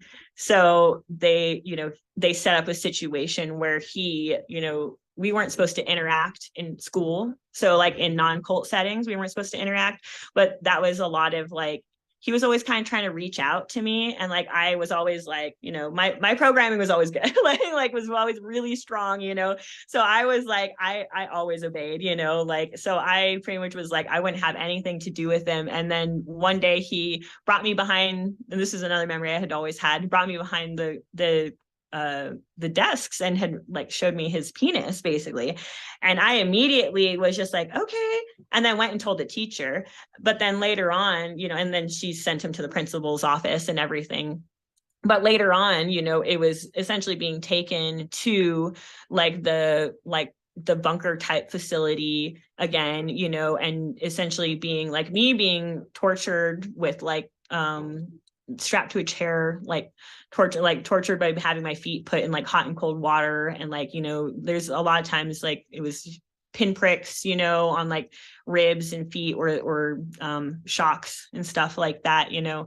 And he was like essentially on a table getting anally raped by his dad, like behind me, you know. And essentially like the whole situation was, you know, creating, you know, this feeling like that, you know, we had done something to not obey, and they knew because they knew everything, you know, even though, like I said, I think the situation was set up for us to disobey so that they could put us through this situation, you know what I mean? And essentially, you know, just letting us know, you know, that no point in talking or disobeying or doing any of that stuff, you know, we were being punished, you know, and that, you know, in the future they would always know, you know, if there was something that we did we weren't supposed to and stuff. So it's that, you know, it's, you know, being an adult and going through that kind of situation, it's like, what the fuck, you know. But I mean, that's really like why I bring it to people. They're like, you know, why didn't you disclose till later, so long, or different stuff? It's like, because when you understand, like, you know, how overwhelming this stuff is just to heal with and deal on your own, and then to tell people about it too, you know, it's like, I mean, Well, and who can you it's stuff you tell? would never even want to talk about, you know. Yeah, they make it so like anybody that you don't have anybody around you that you even can tell. Your teachers, Oh like yeah. everybody around you is an abuser. So they also make it very hard for you to disclose, not to mention, you know, all the programming, like you said, to keep you quiet. You know what's going to happen if they find out, like that fear that they instill in you of what could happen to you. is horrific. Like adults cave to that, you know?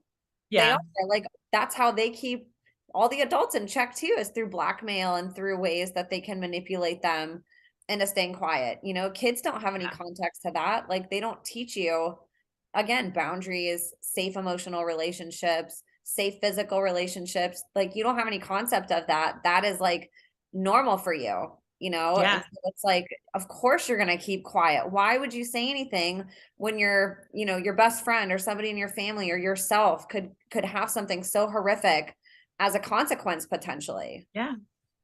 It's true. And I have to say there was one time like when I was really young, like maybe like 5 or so that I did at attempt to try and tell my mom like what I was going through, but like I barely started to get the words out, and like when I saw like the look on her face of just like, you know, like horror, you know what I mean? It's like I immediately backpedaled, because it's like for a kid to like have like, you know, it's like they tell you no one's going to believe you, and like and they're going to, you did something wrong and everyone's going to abandon you and everything like that. And if like, and it's like you're trusting to talk to like a mom who's like really loving, but then it's essentially she was like my only like stable loving relationship in my life.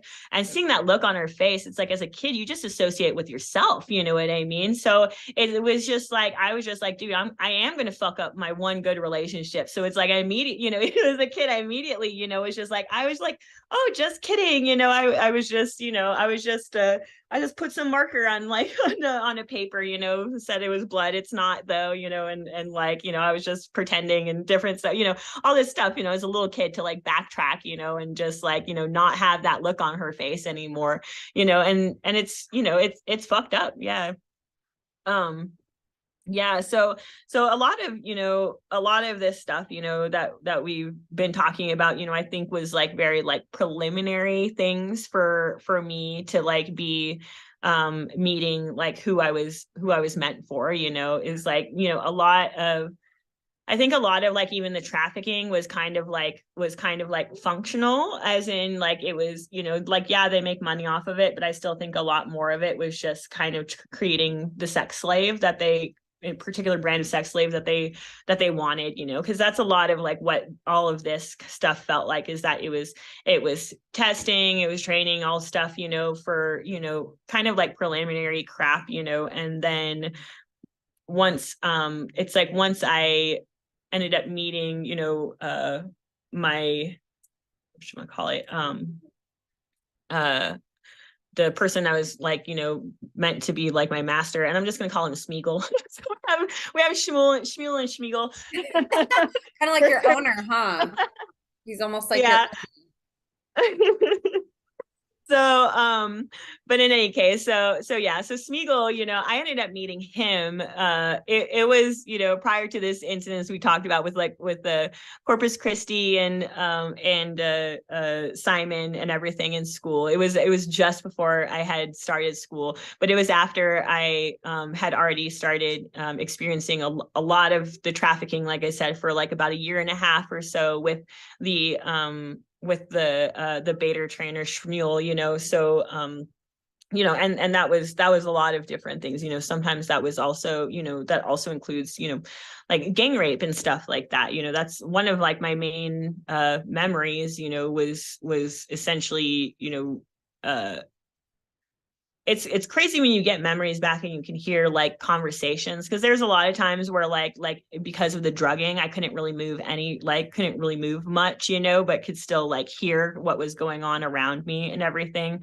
So it's like, you know, it's like in that instance, basically, you know, it was essentially being drugged, you know, and having, you know, it's like 4 men, and they were all like still in like military, like kind of like their underclothes or whatever. So it's like that's like a lot of it. It's like I don't know if that was like intentional, like for stuff like for the porn they were making, you know, or if it was just, you know, incidental or anything like that, you know.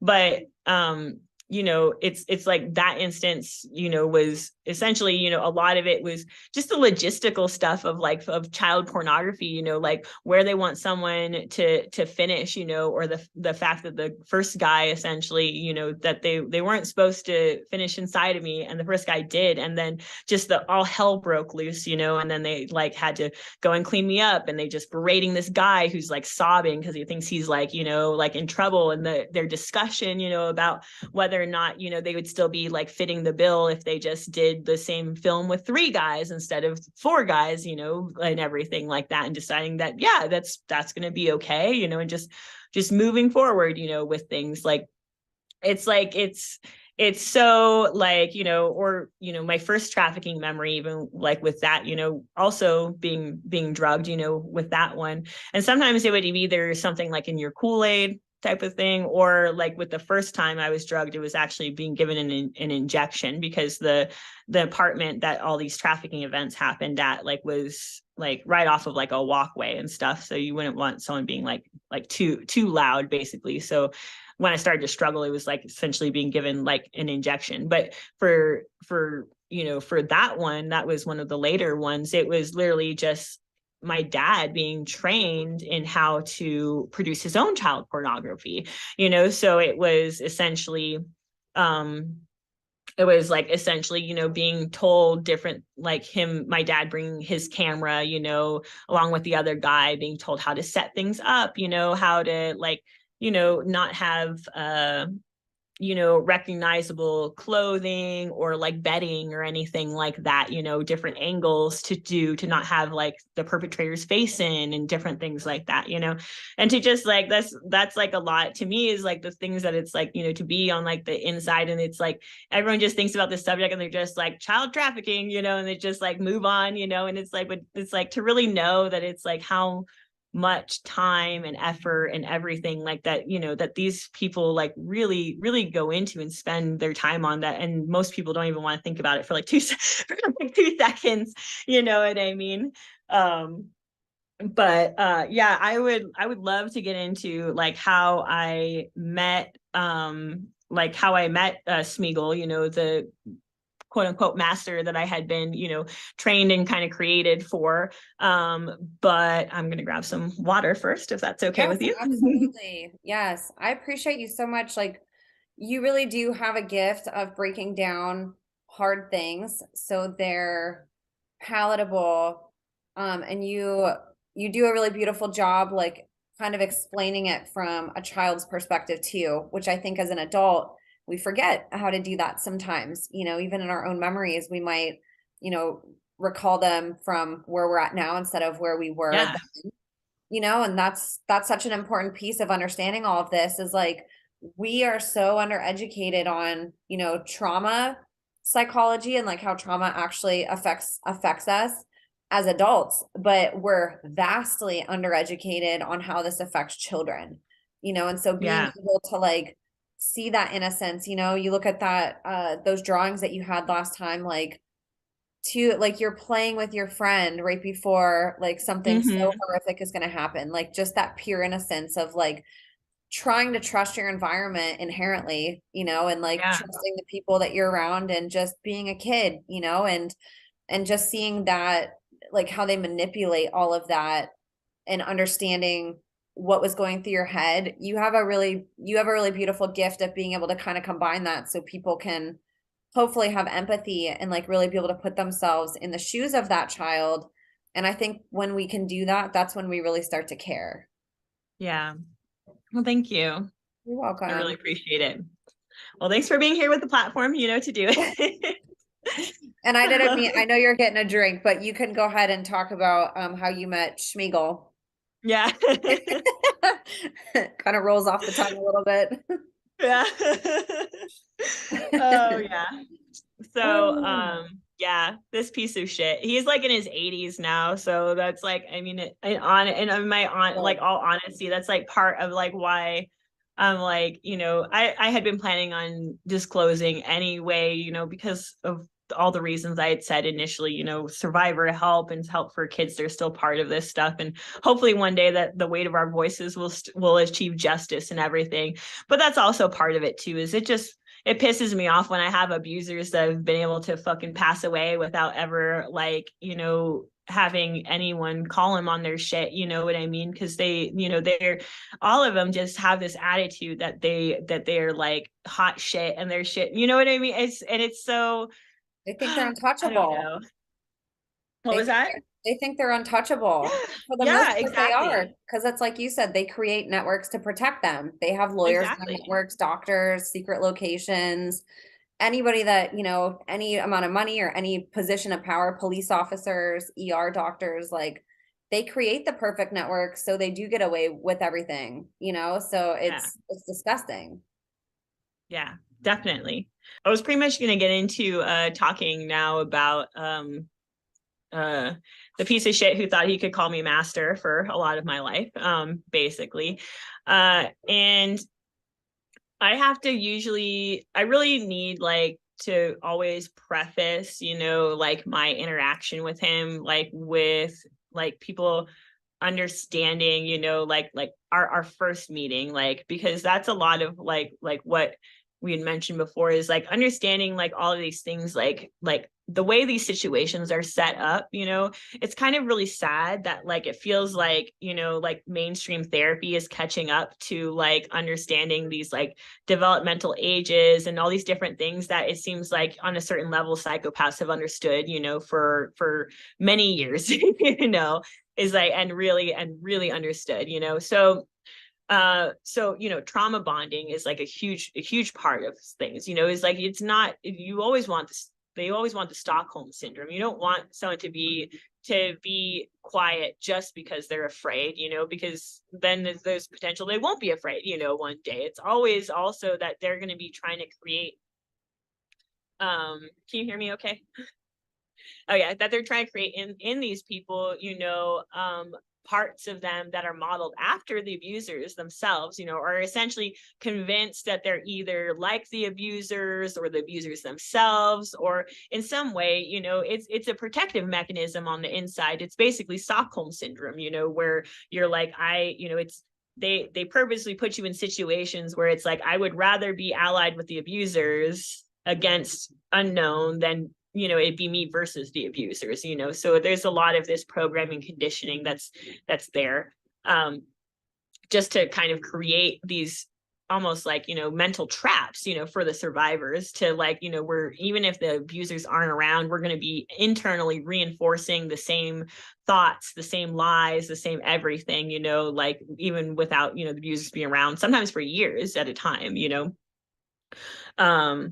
So when it came to meeting this guy, he was presented to me as my savior, even though he was the one that perpetrated, probably other than my dad, the most abuse on me over the course of my lifetime. I was young. I was 5, right before kindergarten, essentially, and I was given by my dad to Shmuel, the beta trainer, essentially, to take me outside of town somewhere. I was dressed all up which I had been used to be doing, is getting dressed up in like some sort of outfit or costume. I had been dressed in kind of like a, really frilly, poofy white princess dress, and then a little white flower crown in my hair and everything. And was apprehensive because you're aware that it's like going to be a trafficking event, but didn't know like what was to come. Just that, I was just with Shmuel only, kind of driving, towards, like some woods again, like outside of town.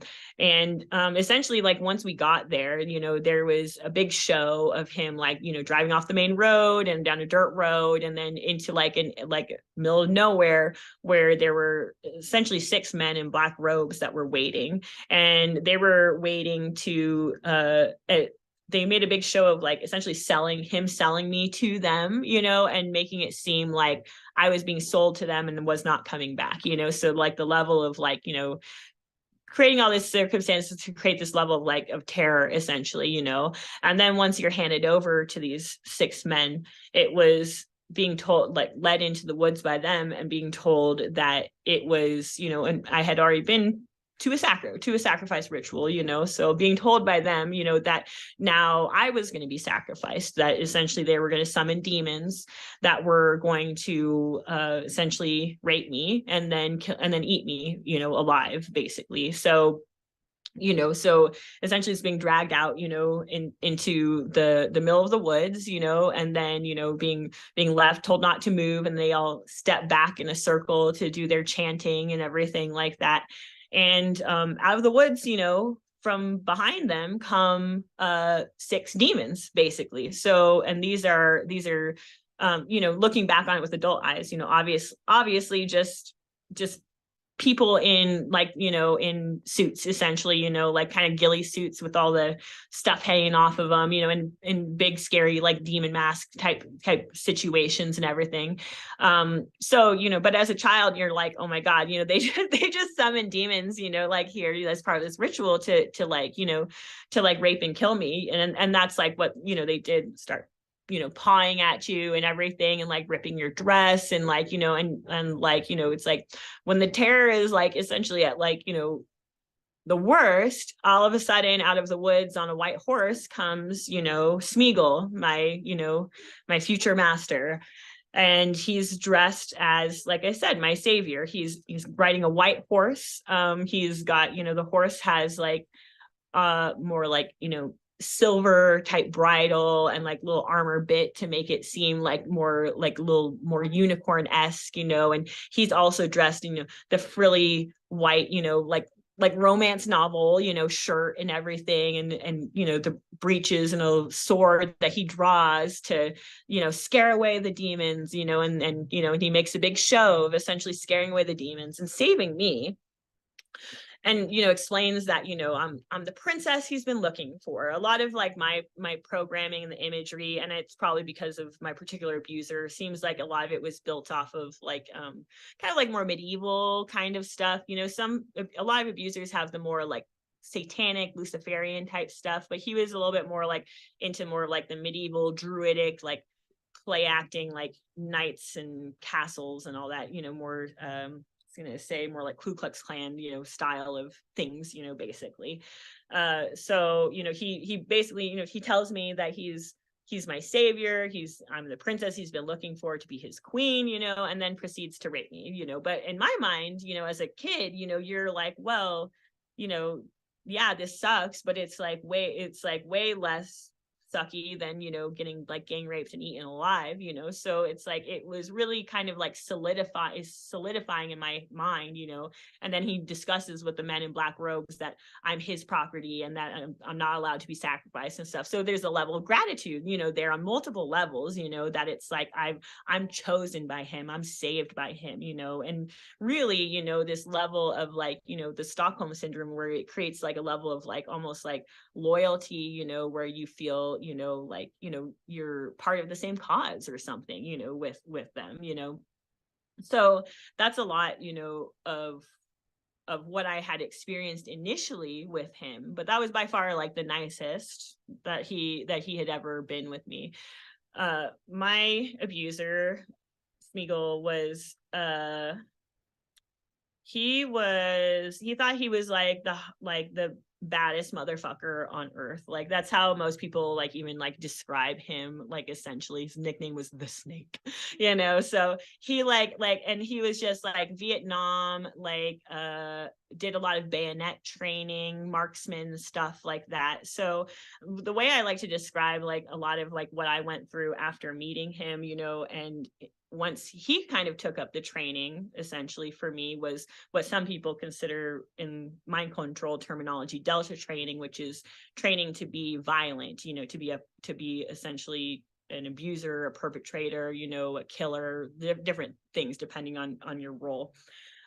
So for him, his shtick was always, about being hard, cold, badass, a fucking killer, it was always about training, even when he was just like on his, outward persona in the military, basically.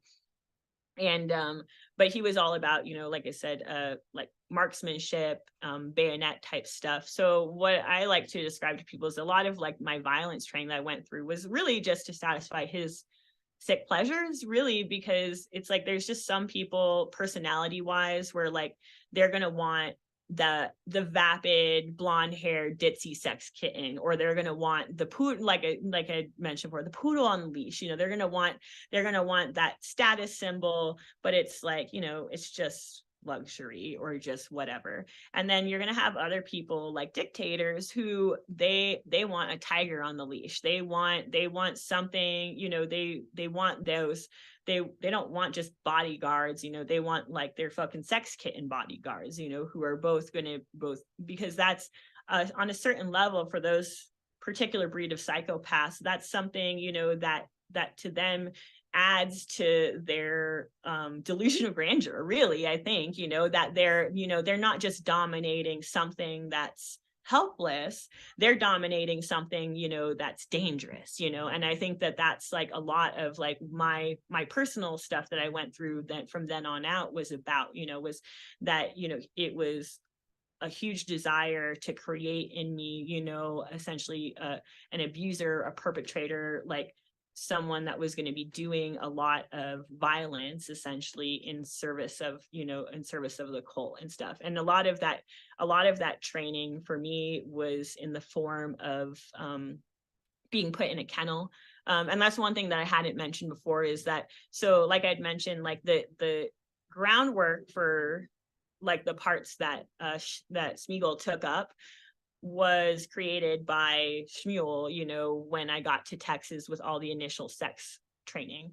So Shmuel had essentially created, a sex part that then, like a prostitute kind of part, that then Smeagol was able to take up and was your Manchurian candidate sex kitten, assassin type thing, so someone who's going to be both sexual, but is a little bit more sadistic and like able to like, even though I was never used for it, I was at least trained in being able to like, kill someone by, slipping either poisoning or stabbing, like basically, type, so knife work, which he was obsessed with because of all his bayonet stuff, basically.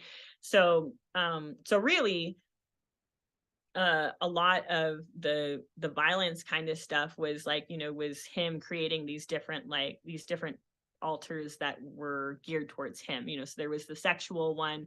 There was also a non-human altar that was based off of a dog for the beta training for just the pornography, and all of that training happened in a kennel that was outside of town. It seemed like it was more of like a long-term boarding type facility, and also had like a vet's office and stuff.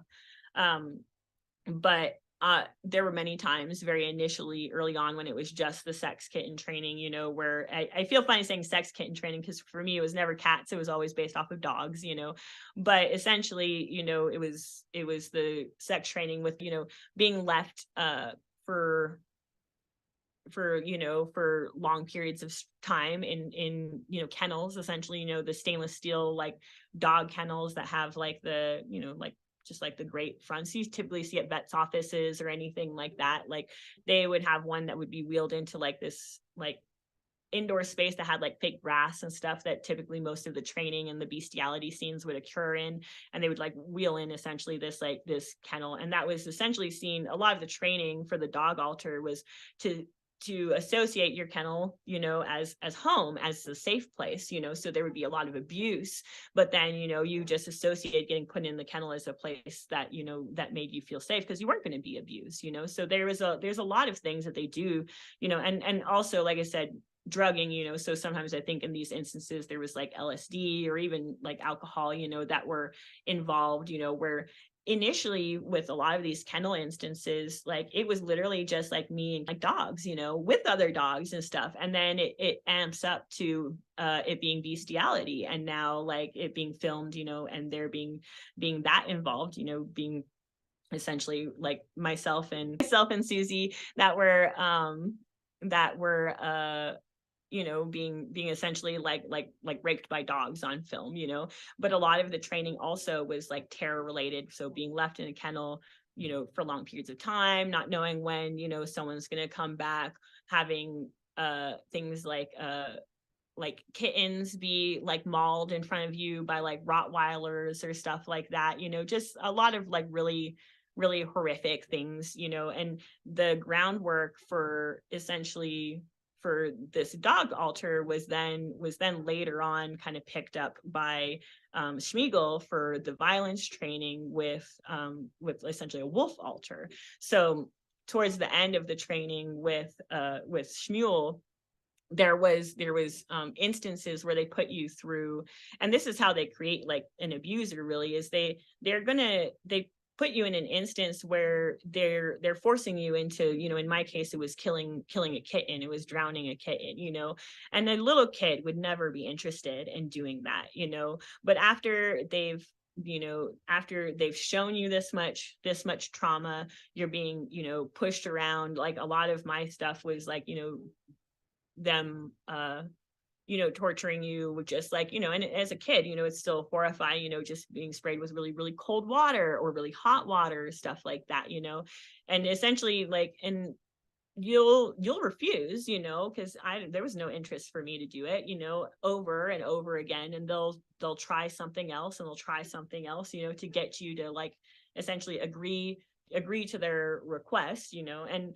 essentially I still wouldn't do it. I still couldn't do it, I couldn't kill this precious little kitten, so their last thing was for them to just like leave me, like wet and alone in the room, and leave and like turn off all the lights and basically tell me that the Rottweiler was going to be in soon to to tear me apart, so it's like, so, and that's like where understanding people for like, the parts and stuff like that, it's even remembering in that instance, having the argument in my head between, a couple of different parts, essentially like, where there was, it was realizing, that it's like that there wasn't going to be any way out of the situation, essentially, and that like we were going to die, and essentially that there was, because we believe them 100%.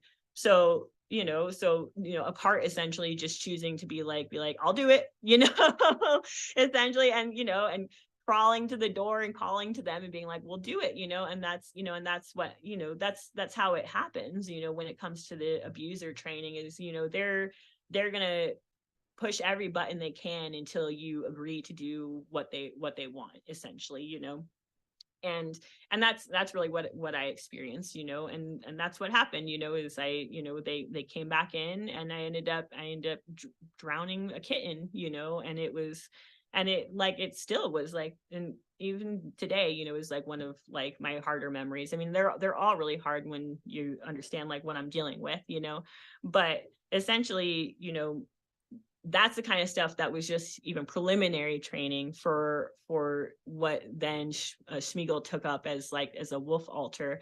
And for that, it was, he wanted me to be a hunter, basically, like that was like what all of it was about. But it wasn't just me, because that's the one thing I bring up to people, is that the training I was going through when it comes to the violence side of things, there were other kids there too, they were considered part of like my pack or something, and they also were put through similar things, and you're used against each other, and a lot of times initially, even for play, play acting, hunting each other and stuff like that, and but then the rewards and punishments, for good behavior and bad performance, and all that kind of stuff is very horrific, is being forced to like eat feces or different crap, or like rape, all kinds of stuff, that you're going to have to do if you don't perform well, so it's a game but not really.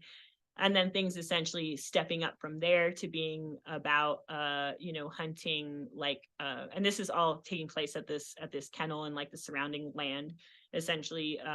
Like there was a lot of like rabbits and cats at the place, that were on hand, so it's like they would have rabbits or cats that had been like drugged or lamed or something, to make them like catchable, I guess, essentially, for us, because at that point it was more about the fact that we were they didn't want to give us like a normal rabbit or cat that we would just never be able to catch, and they would just like laugh, like, because they wanted us to catch them so that they could essentially force us to kill them, that was like the whole point of, once that's like where the exercise had gone, and essentially like it was the gate stuff, was all in this time. So a lot of me being out of school was to do a lot of this more like violence related stuff. It was going to be testing type things, but also at that point it's like I kind of already had a little bit of a role, of a job essentially that that I had. So at that point it was just essentially kind of like I was already on like my training path, essentially, like my program path, and what they were trying to create out of me. And a lot of that did have to do with the fact that my dad was in the medical field. So the we can go over the wolf altar and the New World Order kind of style of training there, but just briefly I'd like to go over just like the last kind of bit of stuff was essentially the occult training, basically. So there was like I said, there was like the sex assassin part, there was like the wolf hunter part, and then the third part that was created, for him was based off of the ritual abuse. And that was the fact that like I don't know how else to describe it other than that my role for multiple rituals that I had been trafficked to by him, throughout my life up until I don't even know, up until college, was to be the butcher, essentially. Like so at a ritual you would have it's like sometimes you'd be both the executioner and the butcher, but sometimes it would just be the butcher. So a lot of my stuff, my training when I was outside of school was just about like going to morgues, like anatomy knowledge and stuff like that. So understanding anatomy of both like animals and people and everything, and just understanding kind of like butchery type skills and stuff. So like dismemberment and like skinning, for example, and yeah. So essentially like with that kind of stuff, it was, and when you understand the kind of psychopath that he was, you understand, and that my dad too, like I said, his favorite porn was snuff porn. It was people being burned, being suffocated, just the worst stuff you can imagine, like that. It's he would obviously have no problem with this kind of stuff. If anything, like I said, like all these kinds of things, he vicariously like thought like he got some sort of like thrill out of, like somehow he was special because I was chosen to do these different things or to be used for these different things. So that would be like my role essentially in different occult events, would be to do the serving of the black mass. I don't know how else to say it, but it would be to, to essentially be, like, draining someone of blood, serving the blood, like being able to like pour things neatly. Like, I don't know how to describe it. Like that's each part has skills, and that's like the butcher. That's one of the main things that was a big skill for like that part, that part was just, just being able to like pour things well, doing just different stuff like that. It's like catering stuff almost. It's like, but it's with cannibalism. So it's like, it's pretty much the worst shit you can imagine. I've struggled with nausea a lot of my life for this reason. It's been pretty difficult. So yeah, so it was a period of time in my life, like essentially 5 to 7, where I was just doing a lot of this, like this training into learning about how to be, to be violent essentially, and how to have these different like skills when it came to that kind of stuff, so that I could be just used for it later on, but like I said, I think it's just because the abusers also get off on the fact that they're making us victims do these things, so I had there was like a culmination event essentially that was it was a human hunting event that was him, that was Smeagol and 2 other handlers with their 2 other like kids that had been being trained for the wolf stuff too, essentially like being taken out from the kennel to a like further out, essentially like in as far out as we could go, essentially into like kind of a more deserty type area, and meeting I guess a human trafficker, you know, like a coyote or something. It was a guy in kind of like a beat up kind of red Cadillac style car, and um, he essentially had three kids. So it was two little boys and myself, and then the handlers, Schmiegel, and then the two other, and then it was the trafficker, and he had three little kids that were almost identical, but they were three Mexican kids. They didn't speak English. So a little girl and two boys. And it was pretty much like the event was seen as our graduation, you know, the culmination of our training, where we were supposed to like hunt people for real, essentially. And that's a lot of like what that whole experience was about. And honestly, like a lot of like my guilt that I've had to deal with, even being like a little kid, you know, but because of how high up my master, my Schmiegel was, you know, I was seen as the leader of the pack. So it's the fact that even that I led the hunt, you know, is something that's like, that's really difficult to deal with, you know, or the fact that, you know, how a little girl, you know, just the way she looked at me the whole time, like, you know, when I finding them and bringing them back to these abusers, you know, like the little boys being forced to eat feces and the little girl being essentially gang raped by the three different men and stuff. And to just know that like that she was just seeing another little girl that was there and just not understanding like why it was that I could be participating in this stuff, you know. And it's like, but it's hard to describe to people that it's like, for that part, that's your whole reality, you know, like that kennel is home, you know, that guy, that Smeagol, that is your master and responsible for your whole livelihood. And that's not someone you're gonna risk displeasing, you know. And for that, and at that point too, you know, like I said, it's culmination of training. It's like you've done so much other fucked up stuff like that. For that part, you really are completely dissociated from your emotions. You see yourself as a wolf, you know. That's how I saw myself in that memory, that I was not a human being, you know, that I was, you know, that it's, you know, you feel like this disconnect, that someone's just prey and not another human being, you know. But that's the amount of trauma they have to put you to put those walls up to where we can really, you know, create that compartmentalization and everything. So yeah, so she was you know, she was gang raped, and then Schmiegel essentially, I don't know if he killed her, you know, or if it was us kids, you know, but essentially it was him like holding her up, but his hand was like over her nose and mouth, like both essentially, like and like forcing like us three kids to essentially like to stab her basically.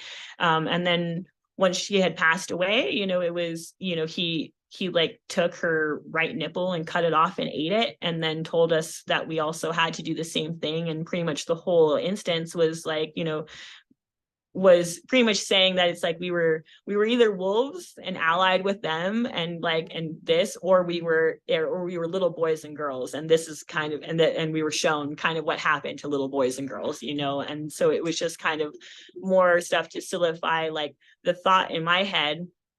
That was a big part of healing, was realizing when my therapist said if the police showed up right in that instance, they would not have arrested me, you know. like a little 6-year-old, you know what I mean? Like they would not have arrested me. They would have taken me into protective custody too, even though I was being forced to do horrible things, you know, like, and that's a huge part of healing, is like you said, is really looking back and understanding how young and manipulated we were, like for all of these events, you know. And then later on, when we're dealing with recall events where they're calling out those same parts, understanding that they're still manipulating a really young part of yourself, you know. And that's like, you know, that's hard to wrap your head around, you know. So I was essentially like promised two things, like for completing my training. And one of them was that I was going to go to a really big special event or big special ritual with Schmiegel. And then the other one was that I was going to go to Disneyland. So the ritual event with Schmiegel was essentially us being Shmuel and Susie, his daughter, and Smeagol and me, and then my dad. Actually, it was my dad. I remember being excited about being included in this because, like I said, for most of the abuse events, like he was like the guy would only interact with Shmuel and wasn't really interested in interacting with my dad personally. But there was a facade that we were having to maintain, like because we were all getting on a personal private jet and flying, from Texas to Washington, D.C. For a big party and ritual event. And the plan was to be there for several days. So my dad was around for us to essentially like have we could call my mom where when my mom called, initially he was in the same room, but then I was just handed over to this guy after like the first few hours, and anytime my mom would call or they would set up the call for my mom, it would be us like on a 3-way call, all pretending, that we were around. But my dad was just out like with Shmuel the whole time we were in Washington, D.C., and I was being trafficked to Smeagol. He was just out just getting drunk and partying and stuff like that. Like he had zero concern, for me and where I was at, So when we got there, it was going to a flat and being, like being abused some, but then also being gotten ready, even by a maid or someone, that he had, and being dressed in a very adult satin gown, that was low cut and didn't have a back, big slits up the leg. It was a red satin to match his shirt, and he had a gold mask to match his gold sun mask essentially, and then he had black pants, black cloak, and it was very eyes wide shut. It was a really nice ritzy location. There was a ritual where myself and the other child sex slaves were like kind of for the beginning part of it, we were just kind of like put off in a room, and then when the ritual began, we were all arranged in a circle like on the outskirts of the ritual just to kind of like observe, and then after that we were all kind of rejoined with our quote unquote masters or whatever to just be essentially abused by them for, it was like cocktail party / orgy afterwards, so abused by them, and then anyone they chose to share you with.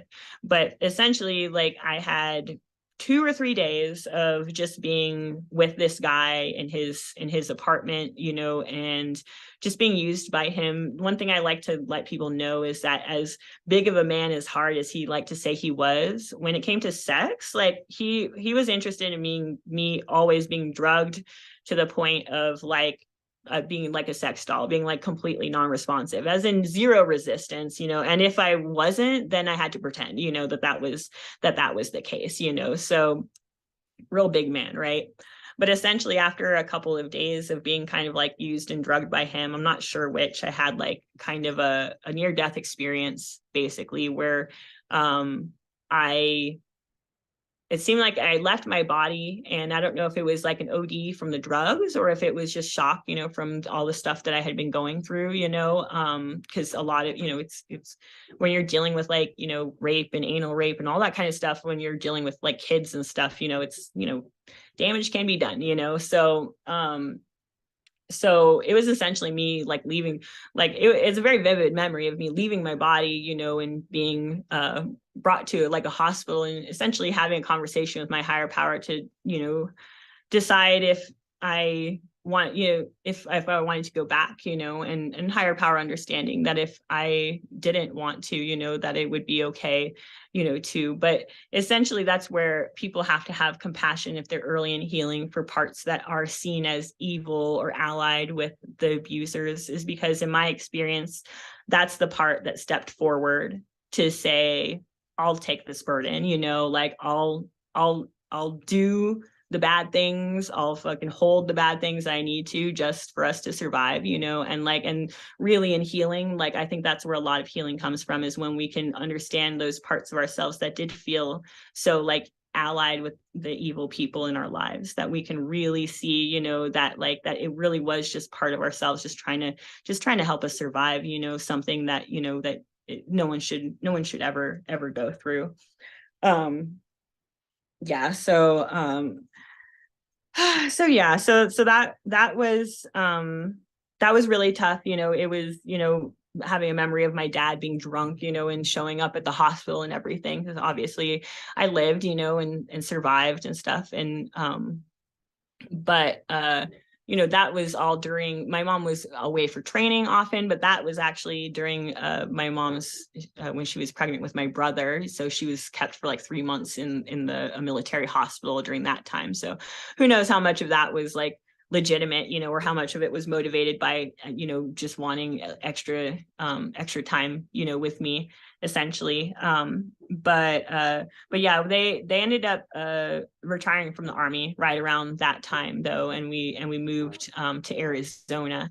And the abuse pretty much just kind of continued there, much less of like the trafficking and pornography side of things, almost none, you know. Like I said, a lot of that was set up, it seems like, for, you know, creating the trauma to create the parts, you know, for this guy. Because for the most part, after that point, once we moved to Arizona, I was trafficked, you know, here and there to people, you know, especially if like my dad or someone saw them as like important, you know. But for the most part, you know, Smeagol was fairly possessive, you know, and, you know, really loved using me in like the rituals, for example, you know, and making me do really violent things there. And, you know, and like I said, like to use me sexually for like his own ends and everything. But he was a little possessive. So there was a lot less of, you know, the overall, just the abuse by like number of people and everything. But it was shortly after like we moved there that I had another issue with ritual abuse, you know. And that's one thing I like to let people know, is that I went through what I consider high budget rituals and low budget rituals. So the high budget ones are the ones that I assume all the elites and everything go to, you know, like, and the ones that I've said they seem like they have caterers or something, you know, the number of costumes and settings and torches and just, you know, like instruments like knives and just a number of things that are needed, you know. It's like there obviously is someone organizing this kind of stuff.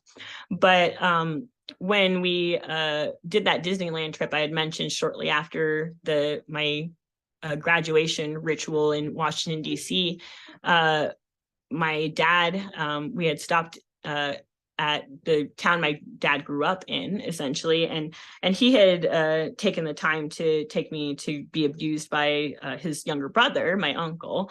And during that time, he was bragging about all the things that he had been getting involved in, you know, like the whole point of him abusing me with his brother was that like he was just so excited to just show him like all the sexual skills that I had, essentially, you know, and that it was apparent to me that they had abused people together before.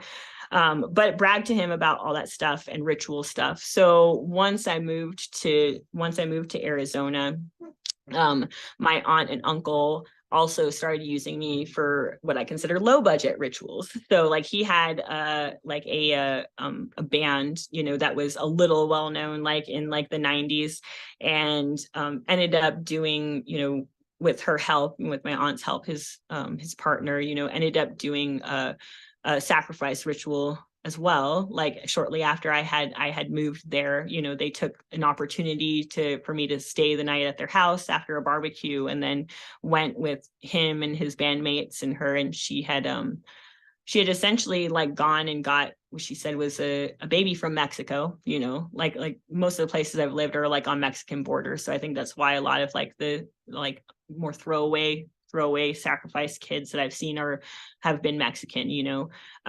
But and this one has always been particularly hard for me, just because like the baby to me seemed like it was already dying, you know, when she had it. So I don't know if it was like, if it could have been drugged, you know, but it was definitely seemed really like weak and like malnourished and stuff like that, you know. And it was, you know, for that just being driven out into the woods and them finding a big rock, you know, and building a bonfire next to it, you know, and then doing, you know, essentially there was no structure to it. It's just getting drunk, you know, and, you know, trying to work up the courage, I think, to do the things that they, you know, that they were trying to do. And it was a ritual for the success of the band and for her to get pregnant, you know, and stuff like that, you know. And it involved bestiality with his dog, and you know, and essentially like my uncle being the one to have, you know, they just wanted me to do the dirty work, basically, because they had known what I had been used for, essentially. But they also like didn't know how to trigger all the right parts,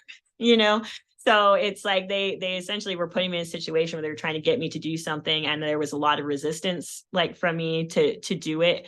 But there was also on my aunt's part an understanding that my uncle, if he wanted to like be, get the power from it, that he had to participate in it. So as far as like a sacrifice goes, this one was like the fastest because it seemed like he didn't get enjoyment out of it. It was just like a functional thing, but it still was not like, it was still the worst thing you can imagine. And to me though, it really is like the look of the baby is the thing that I have the most difficulty with that stuff, is just knowing like how hard of a life, and how much love, it felt like he had never gotten, and that's the thing to me that is very like, it's just really difficult, and like why I have to talk about this stuff, because it feels like there's so many victims that have just are never going to have a voice, for the things that they had to endure. So for me, I was continued to, to be used for the ritual stuff there. In sixth grade, I was trafficked to the mayor of Tucson. There was like a big cavern that had a big grand opening. And it's with a lot of these things in my experience, it's like there's like a mainstream event and then there's like the private one essentially. So it was being showing up to this like cavern site before it's open to the public, and being trafficked to the mayor of Tucson, him actually being very violent, and them having to actually like step in and be like, hey, like she's not a throwaway person, basically, and him having to like take it down some.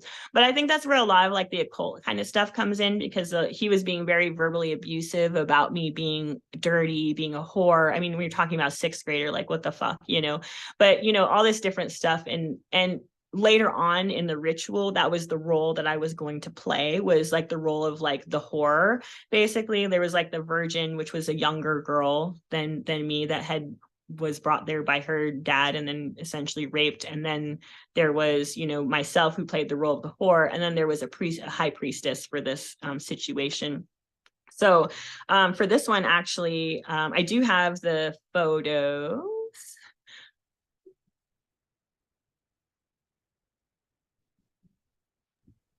Which one was it labeled? Sorry, this would be cavern ritual. Cavern ritual. Okay, 1 second. Be the second one. Real quick. Cavern. All right, here we go. Share.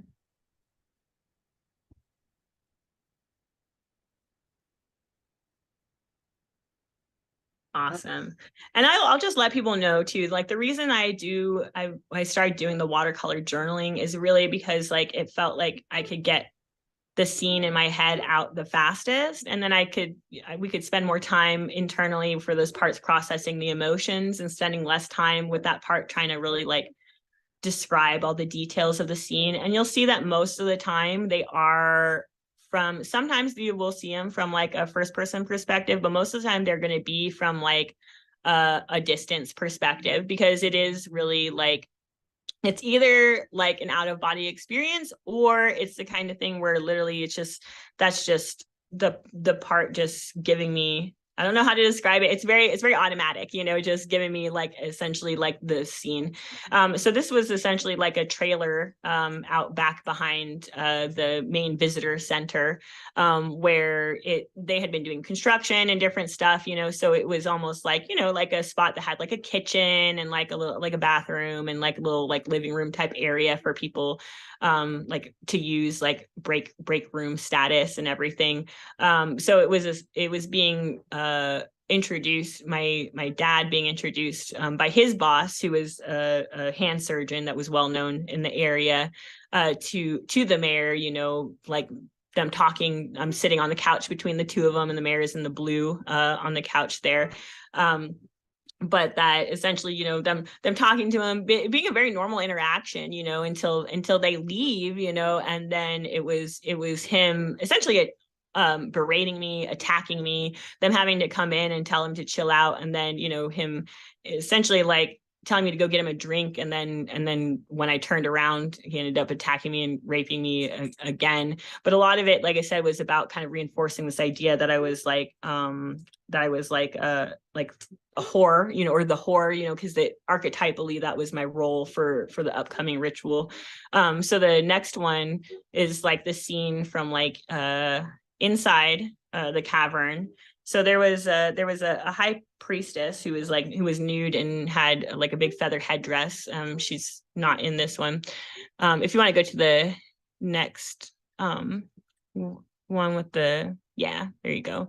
So for this ritual, it was pretty much like just a sex ritual. So there wasn't any sacrifice involved as far as I remember. But I was also drugged for this one. Like when my dad came in to the trailer after I had been raped by the mayor, he gave me a glass of water and told me to ask if I wasn't feeling well and if I just needed to lay down and take a nap, you know, and I did. And then essentially woke up in a very, you know, very woozy drug state. And a lot of this stuff was very blurry too, because I wore glasses, you know, most of the time. And I was like taken out like without glasses. So essentially I left that trailer, completely nude except for wearing like a white robe, and was led into like a cavern area. I had to be half carried because I was having trouble with the drugging and walking myself. Where there was almost like an amphitheater type space, you know, that was in the cavern. A low what you're seeing is like a low altar. It's like it was only maybe about like maybe 8 inches high or something, you know. It was like a low platform that had like red cloth, you know, and gold like little cross on it. And then there was like 6 men in red robes that were performing the ritual, and then that was being led by like a high priestess who wasn't there. So for this one, you know, it was initially 2 men raping a little girl, you know, the virgin. Then it was 2 men, and one of them was the mayor again, raping me, basically. And then it was the last 2 men that were actually, they performed like more of like a sexual worship, I guess, of the priestess, like for that particular one. But in general, I didn't have as many trafficking instances like this. Like I said, it was more when it seemed more like when Smeagol decided to share me with someone, you know, than it was anything else. And most of like the trafficking instances were more me playing, like I said, the role of butcher and stuff like that. So I think the next slide there is just, you know, it might be graphic, you know, for some people, but yeah, is essentially like how, you know, how the whole scene, you know, played out with like each person being, you know, essentially like raped by two individuals.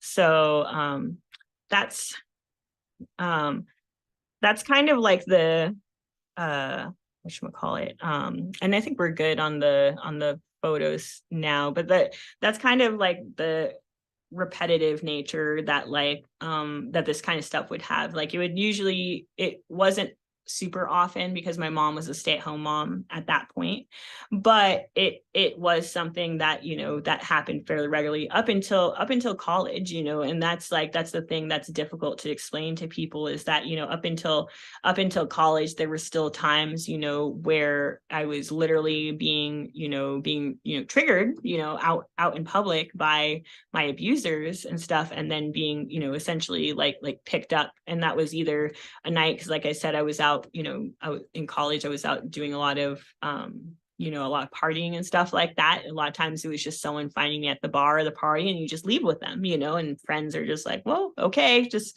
you know, just Carrie being wild Carrie, you know what I mean? But not knowing that I'm going to a ritual event or something like that, you know, or you know, or even times like where it was very set up, you know, to like for me to get a flat tire on my bike, you know, and then to have them pull up in a car to offer me a ride. And then it's when I refuse, you know, for like trigger words to be used, for example, you know. So yeah, so I know that's a lot. Do you have any like questions or anything?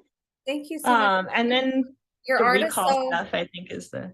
it's so impactful to hear, you know, or I should say to see photos that go along with what you're saying. It creates such a different such a different internalized experience of understanding for this. So I really appreciate you showing that. And it's amazing that you're just the power in our minds, how we're able to extract information sometimes better with our hands than we are another Mm-hmm. way, you know, and Yeah. I love that you found different ways to be able to do that because not everybody's going to have the same experience of how they're healing. And I always love like giving people tools. Like if nothing else works, like try this, you know, try drawing it out. It Mm-hmm. might not work, but it's another tool, you know, and you had success doing it. And I think it's interesting how you saw it. Like some people feel things, some people will hear stuff. You know, you had like a powerful visual that you could easily, you know, draw out and then construct the story, like reverse engineer it from there and be like, all right, what am I looking at? And I For think sure, for that's sure. And incredible. that's typically like what like how a lot of my journaling has been directed is like it really like it's I don't know how to describe it. It's like the part that is sharing just wants what it wants, you know, and that like when I had the ritual abuse memories and all the violence memories coming up, it felt like because there was so much like blood involved really, you know, and different kinds of stuff like that, that it's like it felt like, you know, doing things with pen or different stuff. It never really did it justice to get, you know, on paper like what we had seen. Because obviously, you know, I have way more graphic, you know, things. And a lot of times the things I have to journal are like the most difficult parts for them to feel like less to take them down to a less intense level, you know. So I mean, and those things like I don't think I'll share with many people because I doubt anyone would want to see it unless unless you're a fucking psychopath or something, you know what I mean? So maybe for another day, you know, just so that people can really, I mean, if they really want to internalize like what this shit is. But in my experience, like when survivors put out more graphic survivor art, it seems to be like the abusers that collect it. So yeah, That's a good point. that's that's that's all I'll say, you know. So that's kind of part of why I was like, oh, like, do I want to put this out, you know? So it, but those things Good. that do describe the scene, I think are very are important just to show people, you know, just the reality of like of what we're dealing with, you know. Um, so I mean, the last thing that I Are okay. you, I'm sorry, are you able to say who the mayor was at that time? If not, I mean, people could probably go look it up. It's, you know, public records, but I was curious. Um, so Pressure. I'm torn about it because the thing is, if people were to just look at the year and look at the mayor, it's going to give you the wrong person, basically. So and he's deceased essentially too. But he was his name's George Miller, and he was essentially so if people look at the year, it says that it's the next mayor coming in, but he was like it was during the time it was during the transition time basically where he was still mayor and the new guy hadn't officially taken over power, so he was on his way out. But yeah, so I mean that's one, you know, and the only reason I'm mentioning his name was like I said, is because he's deceased. All my other abusers, as far as I'm aware, are still alive and kicking, unfortunately. So you know, one day they'll see the justice they need. I don't wish any harm on anyone, but at the same time, when it comes to people like this, I recognize that they're not going to stop on their own. So, you know, and there's a lot of people out there that need to be protected. Yeah. So, you know, like one day we're going to get the justice we need, you know. And sometimes it is even in their own lives by their own karma, because they have drinking problems, they have all the other things, you know, that tends to, you know, have them, you know, ship out sooner than the rest of us, luckily. Absolutely. Yeah, so I guess the kind of like last thing in like my timeline that I had kind of wanted to go over a little bit was just the recall event type things. And when it comes to the recall events, like that's the thing, like, you know, for most survivors is the hardest thing to kind of wrap your head around. You know, for me it was for sure, just because it was this belief, you know, that I had not had experience in my adult life, you know, with these people at all. But there are a lot of survivors of trafficking and like, you know, these more like, you know, more intense like mind control style events, you know, where they're really trying to create something out of you, essentially, that, you know, have experienced what they call like recall events, where essentially it's almost like them, you know, your abusers, the abuser network, picking you up later on in life to essentially trigger you, into the different parts, the different alters that they've created, and reinforce all the programming that they put in, and for me, my hunch is, when I look at like my age and everything, my hunch really is, I was 26, my hunch really is that it's, at least when I look at it in my life, that it's something that they're trying to do to like head up when they know that your brain chemical changes are typically happening and stuff like that, when those dissociative barriers are going to start coming down, that it's almost like, at least for me, that's how it felt, is it almost felt like it was an opportunity for them to essentially see if they could trigger those parts still, see if they were all still like reinforced in the negative beliefs that they have, that our abusers are all powerful, that, that we could never talk, all the things that reinforce us not healing, not talking, about what happened, all of that stuff, so for me, it was, with my experience, that with my aunt and uncle getting involved in like the ritual abuse stuff, like I have a feeling that my aunt became more involved in the organization herself, through like my dad and stuff as well, just because her daughter, who's about 10 years younger than me, was also trafficked to the organization as well, and I think like this recall event was essentially set up, it was a pretext set up, by her for a vacation that then essentially put me right back in the clutches of Schmiegel, essentially, and someone he had there as like his assistant. But essentially it was presented to me as like a cruise that was going to be going on with my aunt, my cousin, and then her friend. And it was to leave out of Florida. So I was tacked on to the group, I guess, at the end of everything. So I ended up getting a separate flight from everyone else. So for my recall event, to describe, like what it looked like, it was essentially arriving at the airport in Florida. And as I got off the plane, there was a man just in typical tourist clothes that essentially like I made eye contact with, and he did like, a weird like kind of hand motion with like his two hands basically. And at the time, this is before I was healing and everything, like with most people with DDNOS, we tend to have like a very, mask like shell like front personality that's like exactly what our abusers want. So I had no ability to like recognize abusers at all. Like I was just always easy. I didn't have anger. I didn't have sadness. I was very dissociated from those emotions, and everything was just like I was kind of an airhead. Like I don't know how else to put it, like very like, what an abuser wants, someone that has no intuition is just going to let them walk all over them, so, and especially, then it's like, oh, a guy, makes eye contact with and smiles, and yeah, he gave like a weird hand movement, but it's weird with this kind of stuff. It's almost like you see it, but then you immediately like discount it, it was just like, oh, well, that was like weird, like on to the next thing, I'm walking through the airport, finding my spot, so it's like, well, that was weird, but whatever, get on the shuttle, show up at the hotel, like where I was going to be meeting up with my aunt and everyone. And essentially Smeagol was there. But I knew I kind of recognized him because he made eye contact with me and smiled. So I walked up to him, but at that time, I didn't have my memories entirely of all the stuff that I had gone through as a kid, other than knowing that he was somewhat familiar. It's like, it was just this feeling of like walking up to him and him just being plain clothes. He's an older man, he's probably like 60 some, or early 70s at that point.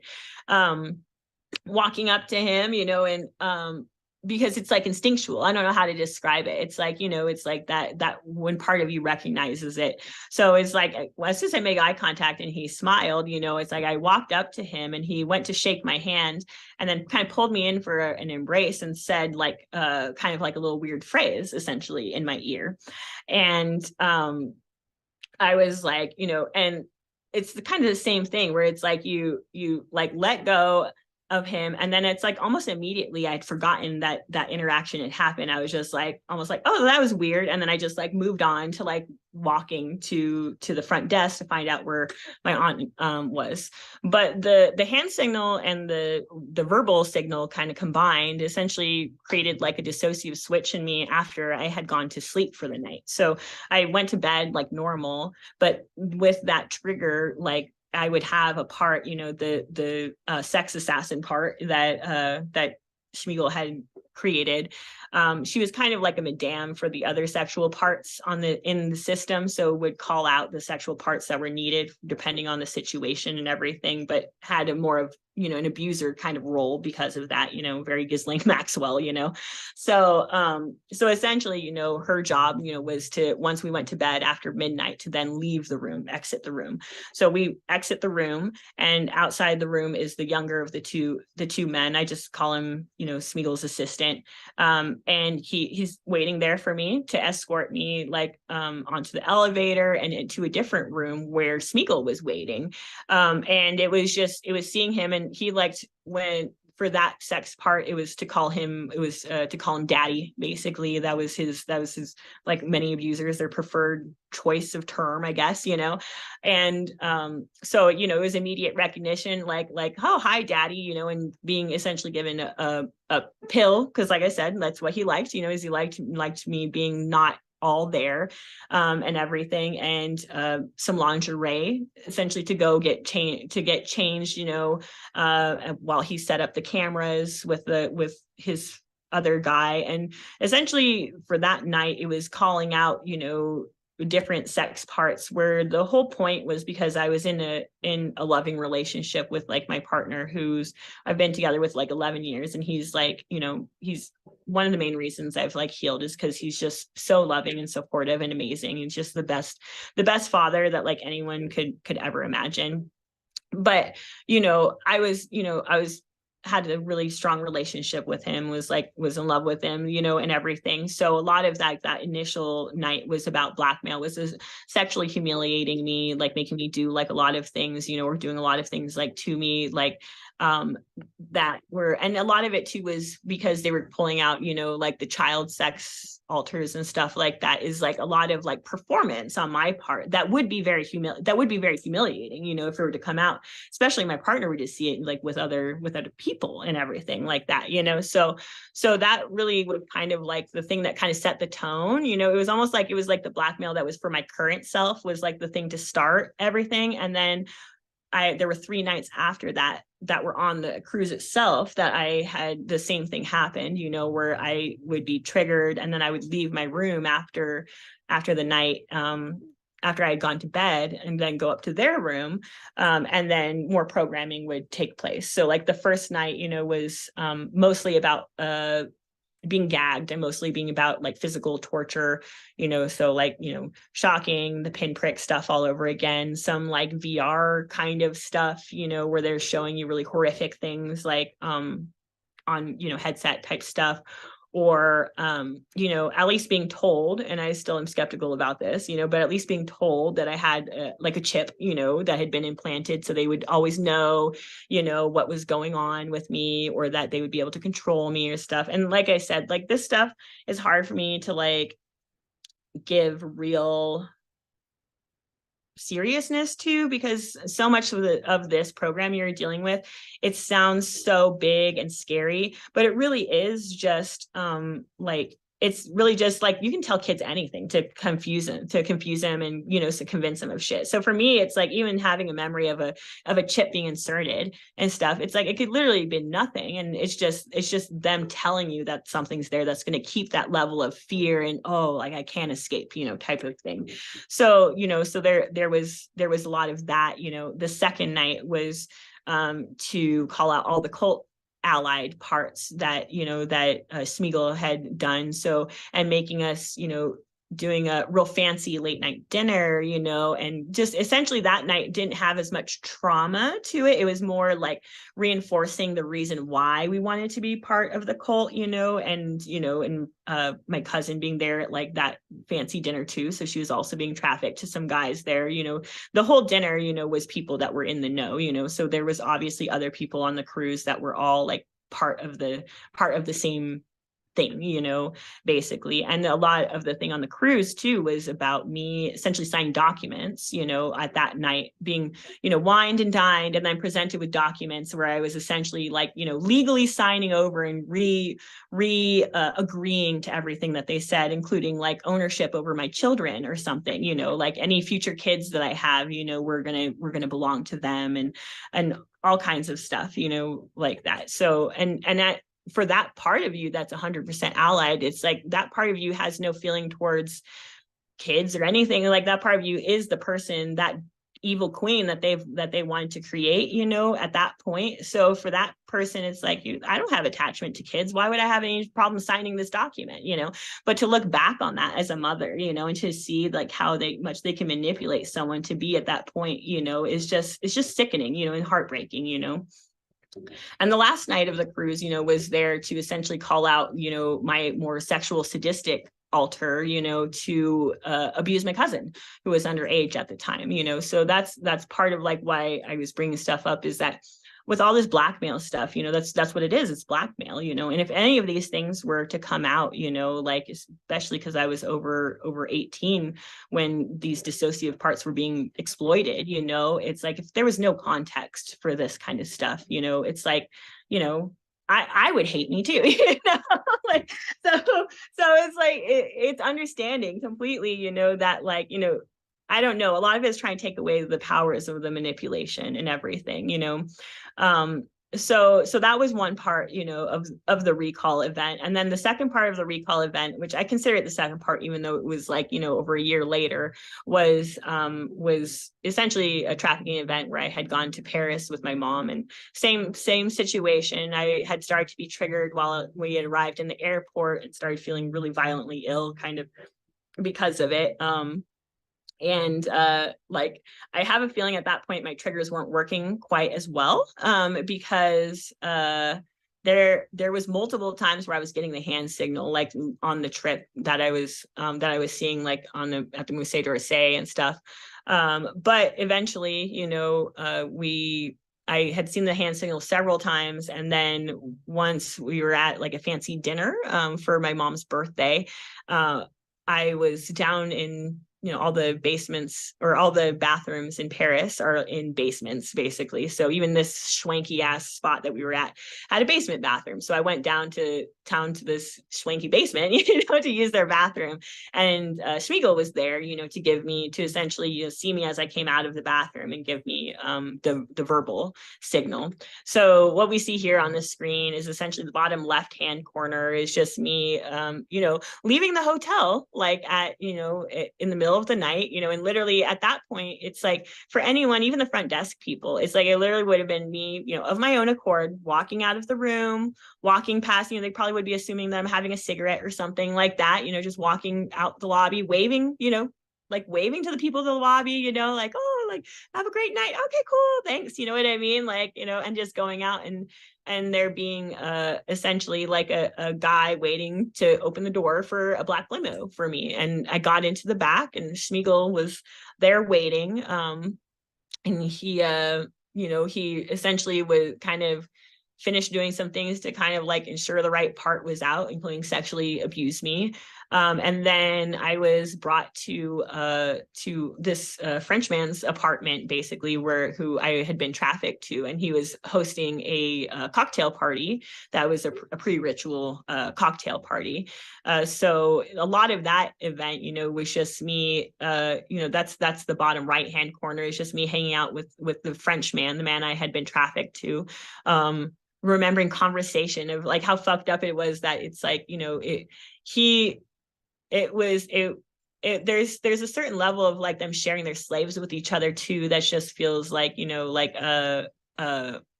it's they're living vicariously through their slaves' abilities or something, you know. So it was just like him, Smeagol giving me to this guy, and just it feeling like it was all for Smeagol to feel like more cool or more powerful, or whatever, because he had gotten this guy like the perfect sex kit, and that's like what, they had talked about, was just that, this French man had been looking forward to meeting me because I was more like European sex kittens as opposed to American ones, because I wasn't just the Marilyn Monroe, I wasn't just, I had like the art stuff, and I was academically, I was always, like I said, GATE program and everything. I was always very academically advanced, and that kind of stuff, and then not to mention, the occult kind of skills, all that stuff for them was just something that just made me a more fascinating sex kitten, a more, and he just was so intrigued that I was like an American sex kitten that, had more to me, I guess, which is fucked up, so that was most of that, cocktail night. And then all these people essentially all got into cars and then drove to essentially what was like, it looked like, like a church or government type building type thing that had like an entryway underneath it to like some catacombs. And that's what you're seeing as like the top part. So it was essentially a ritual space that was underneath Paris. It had like, there was some natural features to the rock, but a lot of it was more like it was flat walls with like, the little square, I don't know, like drawers that they put people in. I don't know, there was like, it's a grave site, basically, so there's like some carved pillars, and wrought iron like candelabras and stuff like that, but the whole thing was like a sepulcher. It had like, there was obviously like bodies like in the walls and everything. And there there was another high priestess, and the people that were performing the ritual were also in red. I was like dressed before that in like literally just a like an executioner hood. It was like nude and with like kind of a gold belt and dangly thing, and then just like essentially a red executioner hood that like fully concealed like my face and everything. And and for that one it was it was that one's tough too, because it's like different age ranges. It's like babies, they don't have as much awareness, but she was like more like a toddler. She was more like 2 or so, like 2 or 3. It was a little girl, victim that had been essentially, was sexually abused. And then after that, it was essentially my job to go and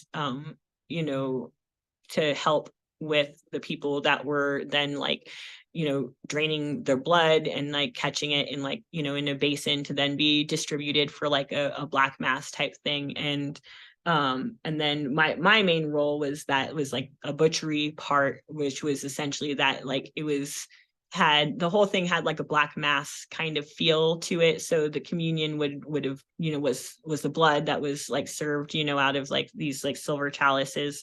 And then there was for like I guess the communion, it was like the digits of like the fingers and toes that it's like I had to like separate essentially, like, and then that's what cannibalism style, that was like what was like served for the, like their black mass. So that's the next slide there, would be what you're seeing there, which is essentially the high priestess standing behind me, like, and me with the little girl, essentially like she's already deceased there, but essentially like doing some dismemberment so that the line of people that's waiting there that have been witnessing the ritual can like essentially come up and partake in the cannibalism aspect of things. So yeah, so as far as I'm aware, it's hard when you're dealing with dissociative stuff. This is like the last time that I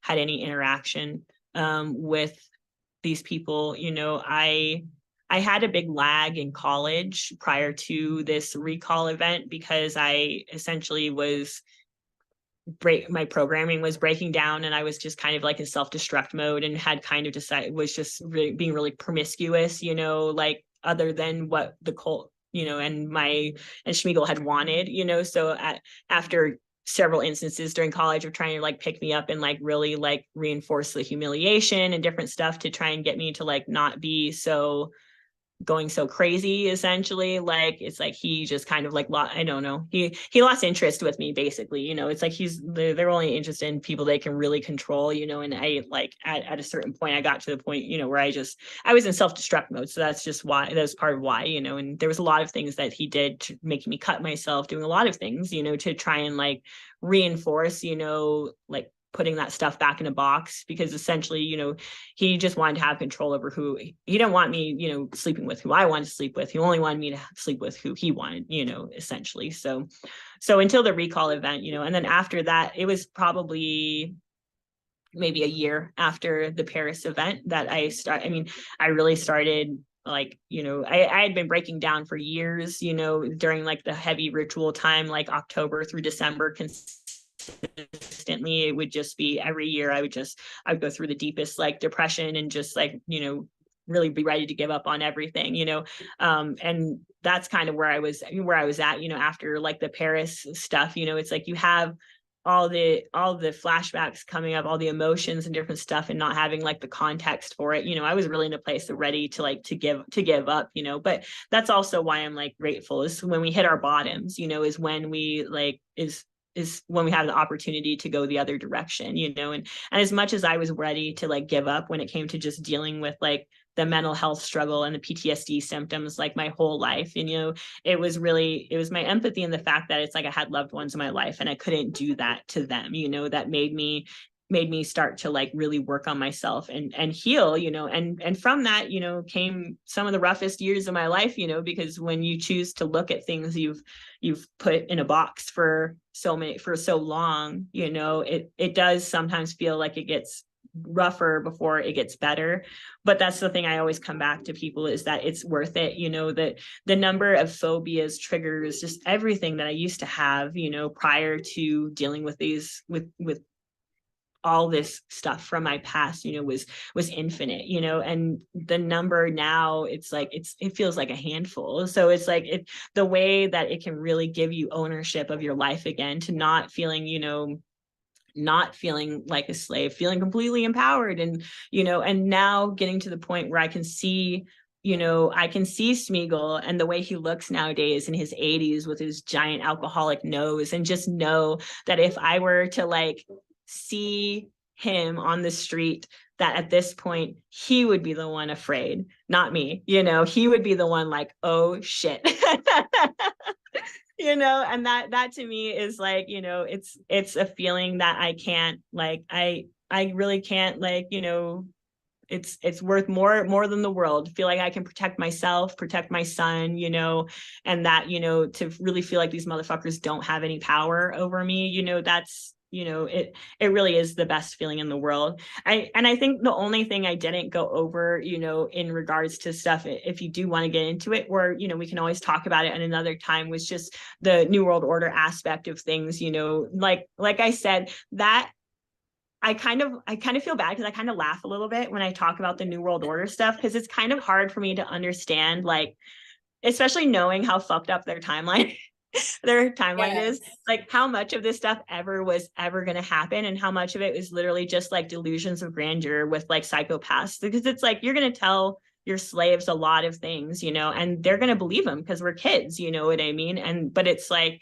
it's so consistent with survivors to be talking about, even in my own life, that was a lot of what broke that programming, was to realize like, oh, like I'm like way older than I was supposed to be for the roles that they gave me, like I've already, like my expiration date was 35 and I just turned 35 last month. So even that like was, for me, was like, was that I was told that I was given, most slaves had a 30-year-old expiration date, but I was special because I was given that extra 5 years because I had other roles, other than just sex kitten stuff, but to know that even that is like, oh, like that was supposed to happen when I was in my 20s, and like, and here we are now. It's like I'm still living my life, and and like I've never been picked up, and enslaved again. It's a beautiful thing when you start realizing like how much there is a lot of very real stuff to be worried about when it comes to psychopaths, but there's also a lot of stuff that's just total bullshit. Well, and talking to you about, you made a good point, just these illusions of grandeur, almost like they try to be so clever, and like it if what they did wasn't so horrifying, it would almost be funny the effort that they put into some of the stuff. Like whenever you were going over that ritual when your savior came in on his white horse, Yeah. like I was in that moment thinking about it from your child's eye, but then afterwards I had a flash of that is so silly that adults get together and like they literally got a white horse from somewhere. They Yeah. shoot up like he was Fabio. They dressed Yeah. the guys up like And it's like in his mind, he's like, it's an experience for him that he's like, I don't know. It's like this whole like facade rescued that's set up a for him to 5-year-old. be. Yeah. It's like, All that what? effort to like make a 5-year-old feel like she Indebted to you. Yeah. it is just so bizarre just to think about, actual grown adults who are probably respected in their community, probably have a lot of money, a lot of resources, like literally sitting in a room like, all right, who's got the horse? Like who's gonna go get the horse? Where do Yeah. we get a horse from? Who's got my white outfit? Who's gonna do my hair? It's like Yeah. so it sounds crazy because it is like these are literal Yeah. crazy people doing actual crazy things. You know what I mean? Hmm. And it is like it's so bizarre to think about being a part of this world and how much detail and thought goes into everything that they do. But also like if you take out anything else, like if you just look at like the overview of like what they're planning, like how incredibly like silly most of it is. You know what I mean? Hmm. It's just so hard to even fathom, but I completely agree with you. Yeah. Yeah. And that's really how I feel about it too, is like initially when you're dealing with flashbacks coming up initially, it's like you're going to be dealing with like, like there's I mean, you really do feel like everyone says, like it's happening in that moment. So that level of belief that you had in that moment of like fear of like whatever powers or abilities they had or whatever like plan for the future or whatever role or whatever, it really is. It's like we come back to, it's like for that part, like those times of trauma are their whole world. They don't have they don't have like normal life to draw on to be like, oh, like things are going to be like, I'm going to have, lunch later this day, or a different, you know what I mean? To just know that all that stuff, so for those parts, yeah, it's like, it's so easy to convince them of like a crazy worldview and for them to just be like 100% bought into it, and like I said, I'm not like discounting some reality to this shit, because the thing is, I do believe they are trying to really do all these things that they talk about when it comes to like the more New World Order plan type of stuff. Like, yeah, they're psychopaths. There's obviously a desire for world domination. Like, why wouldn't there? That's the name of the game for them, is to dominate, control, all that kind of stuff, so for sure, it's like I would understand that. I don't know, that almost to me, it's like these belief systems or like the New World Order shit would almost naturally arise, out of like a psychopathic community of people, but that's where I'm at, is like understanding that that's a reality versus understanding the reality to which it's like actually going to be enacted, to me, like that's where I don't have very much fear and stuff like that, because I do feel like, I don't know. It's like as fast as like they're trying to put people to sleep, people are waking up faster, and that like, even in my life, like when I look at like the fact, like when I was first healing, like 6 years ago and 7 years ago, and talking about like Epstein to people and everything, and everyone just looking at me like I was crazy, like people don't do that, and I was just like, and then for like to be like 2 or 3 years later, and then all of a sudden it's like the same people that were like that doesn't exist, to be like, oh,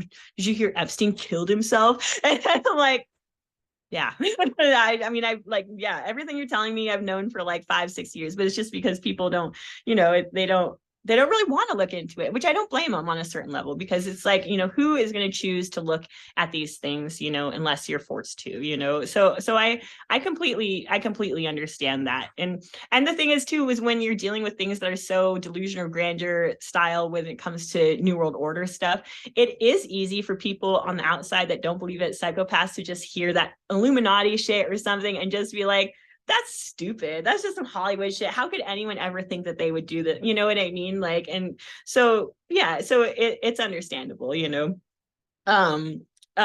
you like me to go at all into the role that I was supposed to have for The Yeah, go NWO? ahead. Okay, cool. So there was a couple. There was two, actually. So one of them was that I had been essentially, because of the problem solving abilities and stuff like that, like I and the wolf altar that had been created, and all of that training about like the motivation that was given to us was essentially that it was part of like the New World Order agenda, is that the role that I was given was called hunter tracker, basically, and that essentially I was chosen because of, like my problem solving, my attention to detail. Intelligence was a lot of it. Like, so a lot of like me and the other pack mates was about like that you were going to have slaves that had to be supervised, and you were going to have slaves that were essentially trusted and allowed to like go out and be on their own and enact stuff, a lot more and make more of their own decisions, essentially, in service of the cause. So for my role, it was basically that I was going to be called on, and people, that had the same role, the hunter tracker type stuff. It was mostly guys. That was part of one thing that was also impressed upon me, was that I was special because I was like a girl that was doing this kind of stuff, but it was also one reason it was seen as a huge asset, basically, was that I was a female.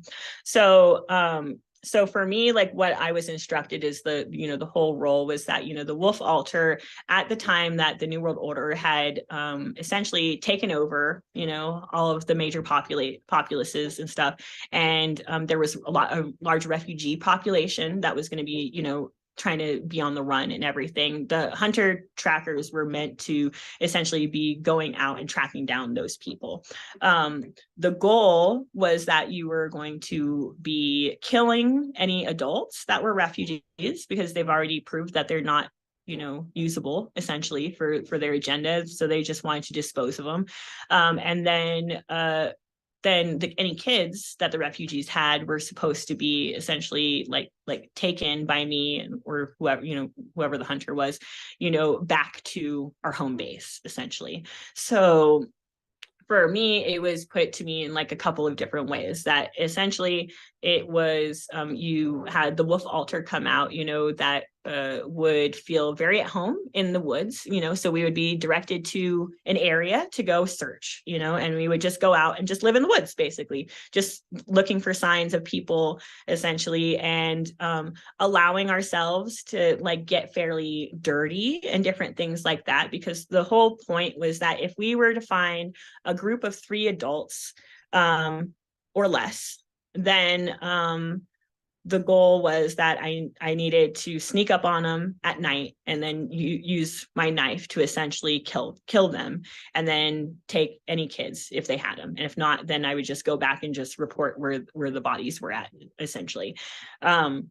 But things got a lot more complicated if it was more than 3 people, basically. So if it was more than 3 people, I was supposed to do one of a few things. So essentially the wolf altar was supposed to take a back seat once we encountered those people. And, my public persona, who's, very charming and friendly and all that kind of stuff, very just normal and innocent seeming, was supposed to come out. But depending on the size of the group, we were supposed to either pretend to be sick, and we were going to just be a lone female coming out of the woods, on this refugee group. We were either supposed to pretend to be sick, or we were literally supposed to injure ourselves, do something like use a rock or stick or something to like, physically injure ourselves, so that we would be more like lame duck, essentially, so we would arrive into refugee camp, we would be taken in as like another wounded refugee, and like essentially there were like parts in the background, the wolf part and then like the sexual assassin part, that we're supposed to be assessing the particular group for the personalities that were going on and the leaders, to understand like whether our best into like becoming part of the group and then advancing as far as status in the group, whether it was going to be through sexual means or whether it was going to be through, like I said, like the problem solving means, like because I could like I don't know. I'm good at like inventing and MacGyvering stuff, so it's like, like, oh, we need like this like random thing made out of like sticks and rocks, so it's just, it sounds stupid, you know what I mean? But it's the kind of thing that it's like that I've all, they reinforce too. So it's like, they also give you additional stuff, but just in being useful. So being able to like help with like medical stuff or splinting, or being able to help like with, just normal things that you would need for living in the woods, just kind of stuff like that, essentially. If you've ever heard of COINTELPRO, how like the FBI's like whole thing was with infiltrating, counterculture groups and stuff, is that, you have your undercover agent that goes in, but because they're technically an agent and they do have way more skills than other people, they're able to like advance very quickly through the ranks of the group, and gain a position of power and trust because of that. People don't suspect, that that's the case. So it was the same with me, is that I was supposed to find my route to getting an in with the group. During that time, I needed to be assessing like the kids, like, so kids that were like in between time, like, so they were like 11, to like, 15 or so, or like, roughly that age where you're looking at like tweens and stuff like that. Those ones were supposed to be like assessed on whether or not they were going to be cooperative and like would, just come back with me, or whether they had to be, when the time came, also killed along with the adults, and that's pretty much what most of it was about, is that, is that there was going to be front persona that was doing all the other stuff, and then the other persona that was essentially making all the plans for, when was going to be the right opportunity to essentially, do what we did, with the other, a smaller group, which would be kill the people we were supposed to kill, and then take, the kids, back essentially to the base, and giving myself time to figure out supplies, all the different things I would need to try and get as many kids back alive as I could, essentially, and, have big kids carrying smaller kids, like all that kind of stuff, was like all the different logistic type of shit, that they went into, with me. And it was stuff that they would like, that they would like reinforce, with programming, like I was saying, like, so like a lot of like the training for like knives or like weapons or stuff like that, like they create that altar for you like early on, but almost like before you physically can do those things. So then it's like later on, it's like there were instances like where I was at church camp out of town, or different things like where they had opportunities to like, pick me up for a night, or, a little bit at a time, and it's like almost like there would be like additional training added on to those parts, because now we were at a physical age where we could actually maneuver and manipulate, these kinds of things, the weapons and everything. So that was one role. And then the other role was supposed to come after this role. So this was after, once everything was like stable with the New World Order in trouble, that there was essentially like people that were chosen to be rulers of the different territories, essentially. So I was introduced shortly after I moved to Tucson by Schmiegel to someone I was presented to was related to him, but now I wonder if he wasn't actually related, but was maybe just like a mentorship role. But regardless, he was about 10 years older than myself, like 10 to 15 years older than myself. And he was essentially, for my other role, the role on the cruise that had signed the documents, the Dark Queen royalty type role that was created, was to essentially be a second in command for the guy that had been chosen to be like the king of this territory. So to be his queen, but it's still more, I say queen, but still more like you're like a second in command. Like I said, it's like you're like that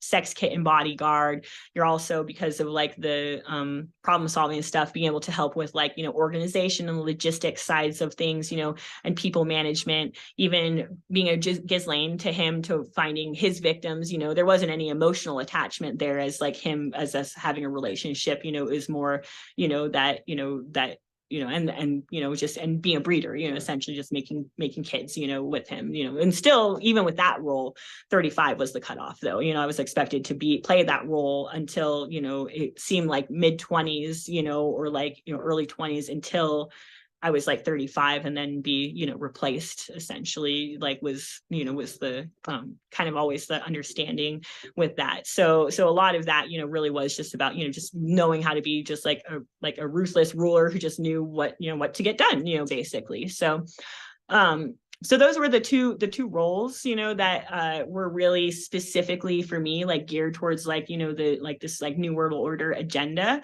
But like I said, like for me, it's something I kind of almost like laugh at a tiny bit now, just because it's realizing how off the timeline was, and that like, that they really expected, that whatever was going to happen, this role that they would need for hunting or refugees or something, they expected it was going to happen at least a decade ago, I think, or like, maybe, sooner, earlier than that, who knows, but it's really realizing that's the case at this point makes me feel optimistic that like more and more they're getting, the psychopaths, the pedophiles, everyone's getting exposed. People are understanding that they exist in society and what they do, and I really feel like the likelihood that the agenda is ever going to succeed, I mean, I really, like think Buddha, Jesus, higher power, I'm optimistic that, we're heading on the right path, so, but yeah,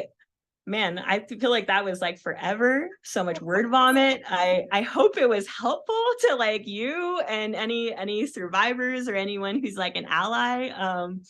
I think that's pretty, it's not everything when you think about the number of Oh when you think about the yeah, number of like instances, of course it's not everything, sure. but for me it's at least, the main events that really kind of give like a good arc as far as like for people to understand the number of things that people go through, the different motivations, I guess, a little bit, because it's so hard to understand. And people can know how much child pornography is out there just by volume, but for some reason it's just like really understanding like where those victims come from and all that stuff still seems to be like a big like mystery to most people, and it's just something I hope can be helpful, it's just sharing my experience about everything that happened and people understanding the motivations, without even, many of your guests have gone into paperclip and stuff like that. So understanding that motivation behind, why they understand the developmental ages and when to do the different traumas and stuff. But it's like, I mean, to me on a certain level, it's like, paperclip or no paperclip, psychopaths are going to still be psychopaths, and this is still going to exist, so hopefully we're just knocking down that wall like one little bit at a time. We are. Oh my goodness. And your testimony gives me so much hope too. Seeing younger survivors coming forward, people like you, Gray, there's more and more that are starting to come out. It's like the programming itself is breaking. I feel it'll continue maybe breaking a little bit earlier because there's so many awakened people out there. This Yeah. information is not so hard to come by now. I mean, it is, but it's becoming easier. You can go type in like mind control in a search and find a million different things on it, or survivors Mm-hmm. or SRA or ritual abuse, human trafficking. Like their attempt at censoring that information, through controlling the internet doesn't work either. Like it didn't work. It backfired on them. They can go ahead and Yeah. check it all they want, but our voices are here. They're loud and they're not going anywhere. And we're all connecting. We're all finding each other and we're all getting louder, and there's people like you that are willing to just take a chance and come out and share your testimony. And now you're handing that torch over, and there's going to be more people who listen to your story that say, I want to stand up and have a voice too. Carrie inspired me, and Yeah. the most Even if beautiful. it's just one person, I would be grateful, Yes, 100%. And like the most beautiful part about your story is seeing you here today smiling in the place where you have a beautiful career that you love, you have the man of your dreams and a beautiful son, and you're able to sit here and speak in your conviction and with strength, and even literally to say, if my perpetrator were to be walking the street, he's going to be scared of me now. Like when you Yeah. said that like sends chills up my spine, it's just really beautiful to see the healing journeys that you go through and like how inspiring that is for other people on the other side who are struggling. Sorry, I'm going to cry. Yeah. Just to see like what's on the other side if you start putting in the work and like connecting and researching. Like it's our empowerment, like you said, it's how you take your power back by learning. Your gifts are beautiful. You had people that abused you because you were gifted, because you were talented, because you were beautiful, because you were a child of God. people took those gifts and exploited them and used them for things that are evil. And you can take that back and take those gifts and recognize that they're your God-given gifts and use them to create something beautiful, use them to have beautiful relationships, use them to be a good, loving parent, use them to create a beautiful business, to draw, to write, to do whatever is in your heart that you didn't get the opportunity to explore as a child because your gifts were being exploited, you know? And that's like, they created and manufactured the world that we're in right now. And the only reason why it exists is because they've convinced us that it's real. And so we believe it. And the way out of it is to create our way out of it. If we all say, what are my gifts that are trying to be stifled, that are trying to be shut up, that people are trying to use or exploit, and say, how do I take that back and how do I create the world that I want instead? You know, they can't, as much as they want to copy God and try to be God, they can't. And those gifts are from God within us. That is how we bring God here to the world, is we create what he gave us. We create with the gifts that he gave us, the world that we want. And as soon as we all learn to do that, and by following your example and doing that, that's when we really take our power back. And that's when the world will start to change. You know, we can do this by coming together. And your testimony is such a beautiful example of that. And I hope people listening, you know, I know actually that they're going to be inspired. And I hope that this encourages some people to find that strength that you have and to look at their situation a little bit differently and to want to, you know, use their story instead of letting their story use you. And I just can't thank you enough for coming on here and sharing, because I know it's horrific just thinking about what you went through, you know, and hearing your stories from your child's mind. Like, it's so sad. But at the same time, I think it makes people care more. And when we can have that empathy, that's when we'll have the courage to take what we're to take those God-given talents and to say, like, okay, I want to serve with them. Like, this is what I'm going to contribute to this world and to this movement and to the children. You know, I'm going to create something, and I'm going to have the courage to do it and to stand boldly and know that anybody that tries to mess with me, they better be scared, not me. Yeah. That's what I said. I said, that's like my thing I said the other day. And I still love, you know, is that I feel like, especially when you look at all the knife crap, you know, that it was just like, damn, like I feel, and I look at and all my strengths, you know, like I said, you know, the art, you know, like the, you know, just the, you know, introspection, just a lot of the stuff, you know, that I just felt like I was just like, damn, like I feels like they like honed like a really sharp weapon, and now it's like pointing at them.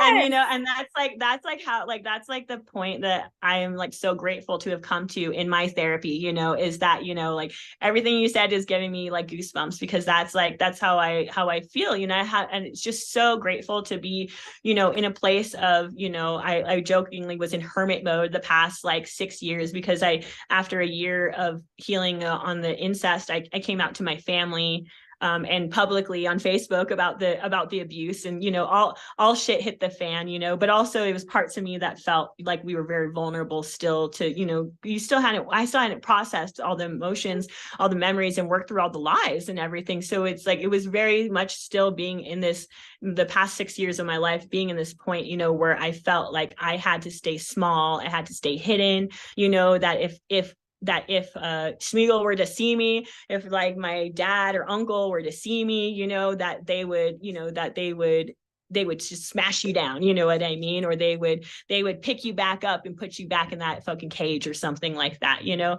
And it was really, it was finally, that's why I really encourage everyone to heal, you know, is when it's one thing to like understand like, oh, like I don't have anything to be given for, or, oh, like, you know, intellectually, you know, like it's one thing to understand things, but as a survivor, it's like you have to come to the point where you really believe and feel in your soul like the things that people are telling you, that you never did anything wrong, that you were a victim, that, you know, all of that stuff, you know. And so for me, that's why I really try and encourage, you know, survivors of, you know, and you don't have to go through something this drastic, you know, like even like small traumas that we go through and can hold on to, they can still negatively affect our lives like forever, you know. And that's where I just feel like it's just so, you know, the reward is in the process, you know, and to feel, like I said, now, like to know that I had years of just hardcore fear when it came to thinking about my abusers, if I see them on the street, if this, that, the other, you know what I mean? Or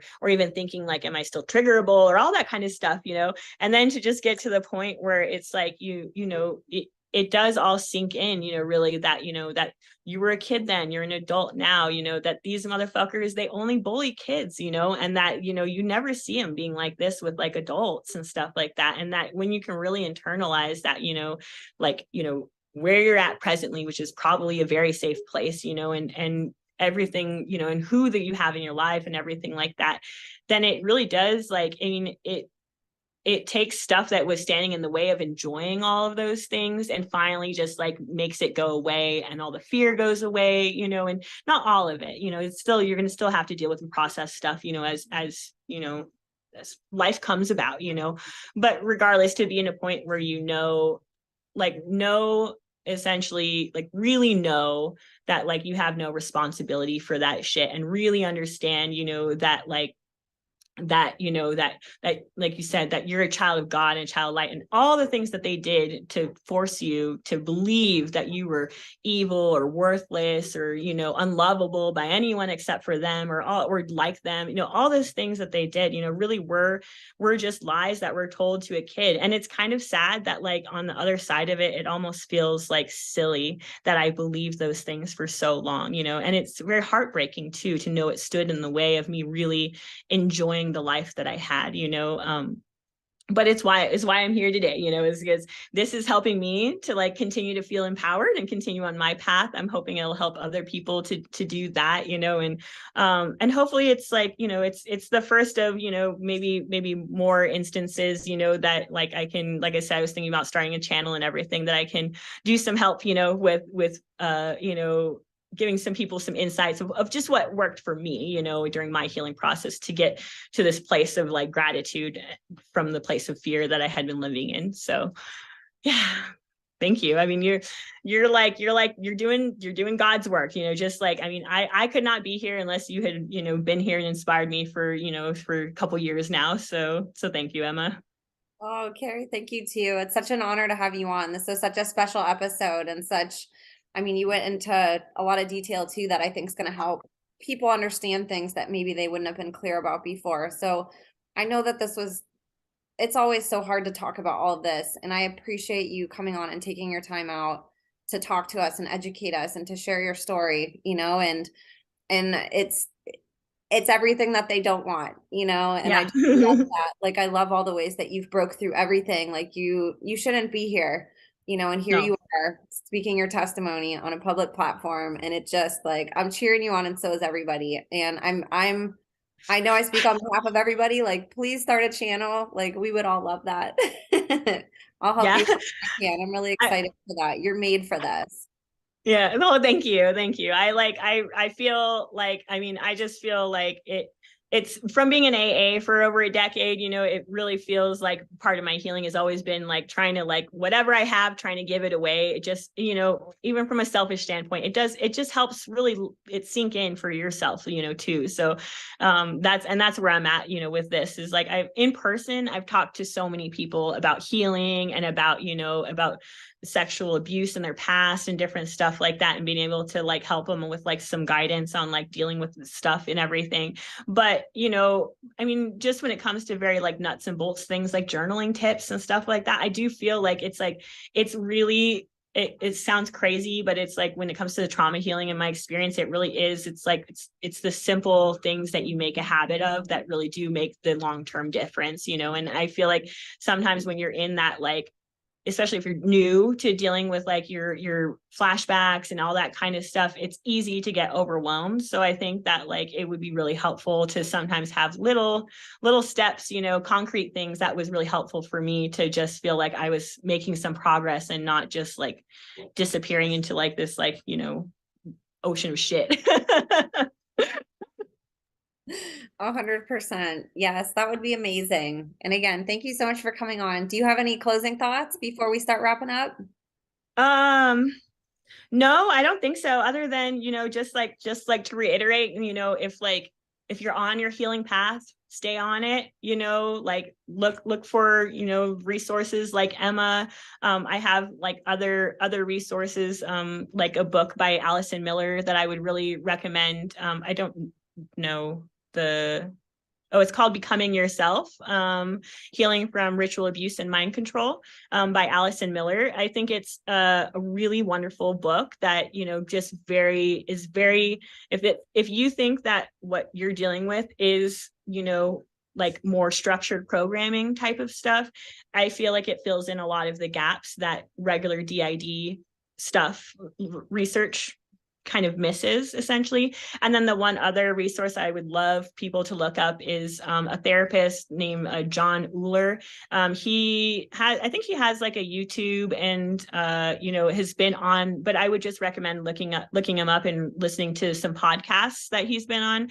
Most of what he talks about is understanding psychopathy, so understanding the abusers. And in my opinion, that was a huge factor into me taking a lot of the responsibility and guilt and ownership off of my actions.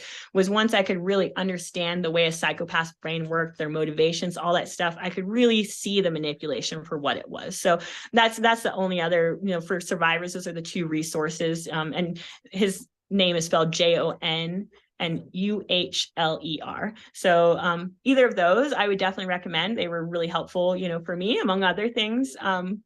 But yeah, I just wish everyone like stays safe and blessed and everything out there, and just on their journey moving towards the light, you know, because that's where we all belong.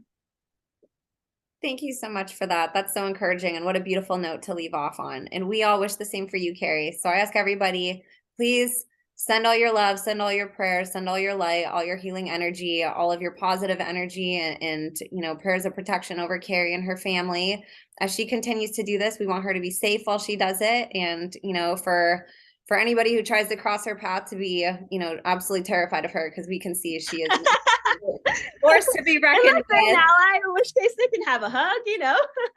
Oh my goodness, you're such a force to be reckoned with. You're such a strong woman. So I'm so grateful that you're on. We'll have to have you on again for sure.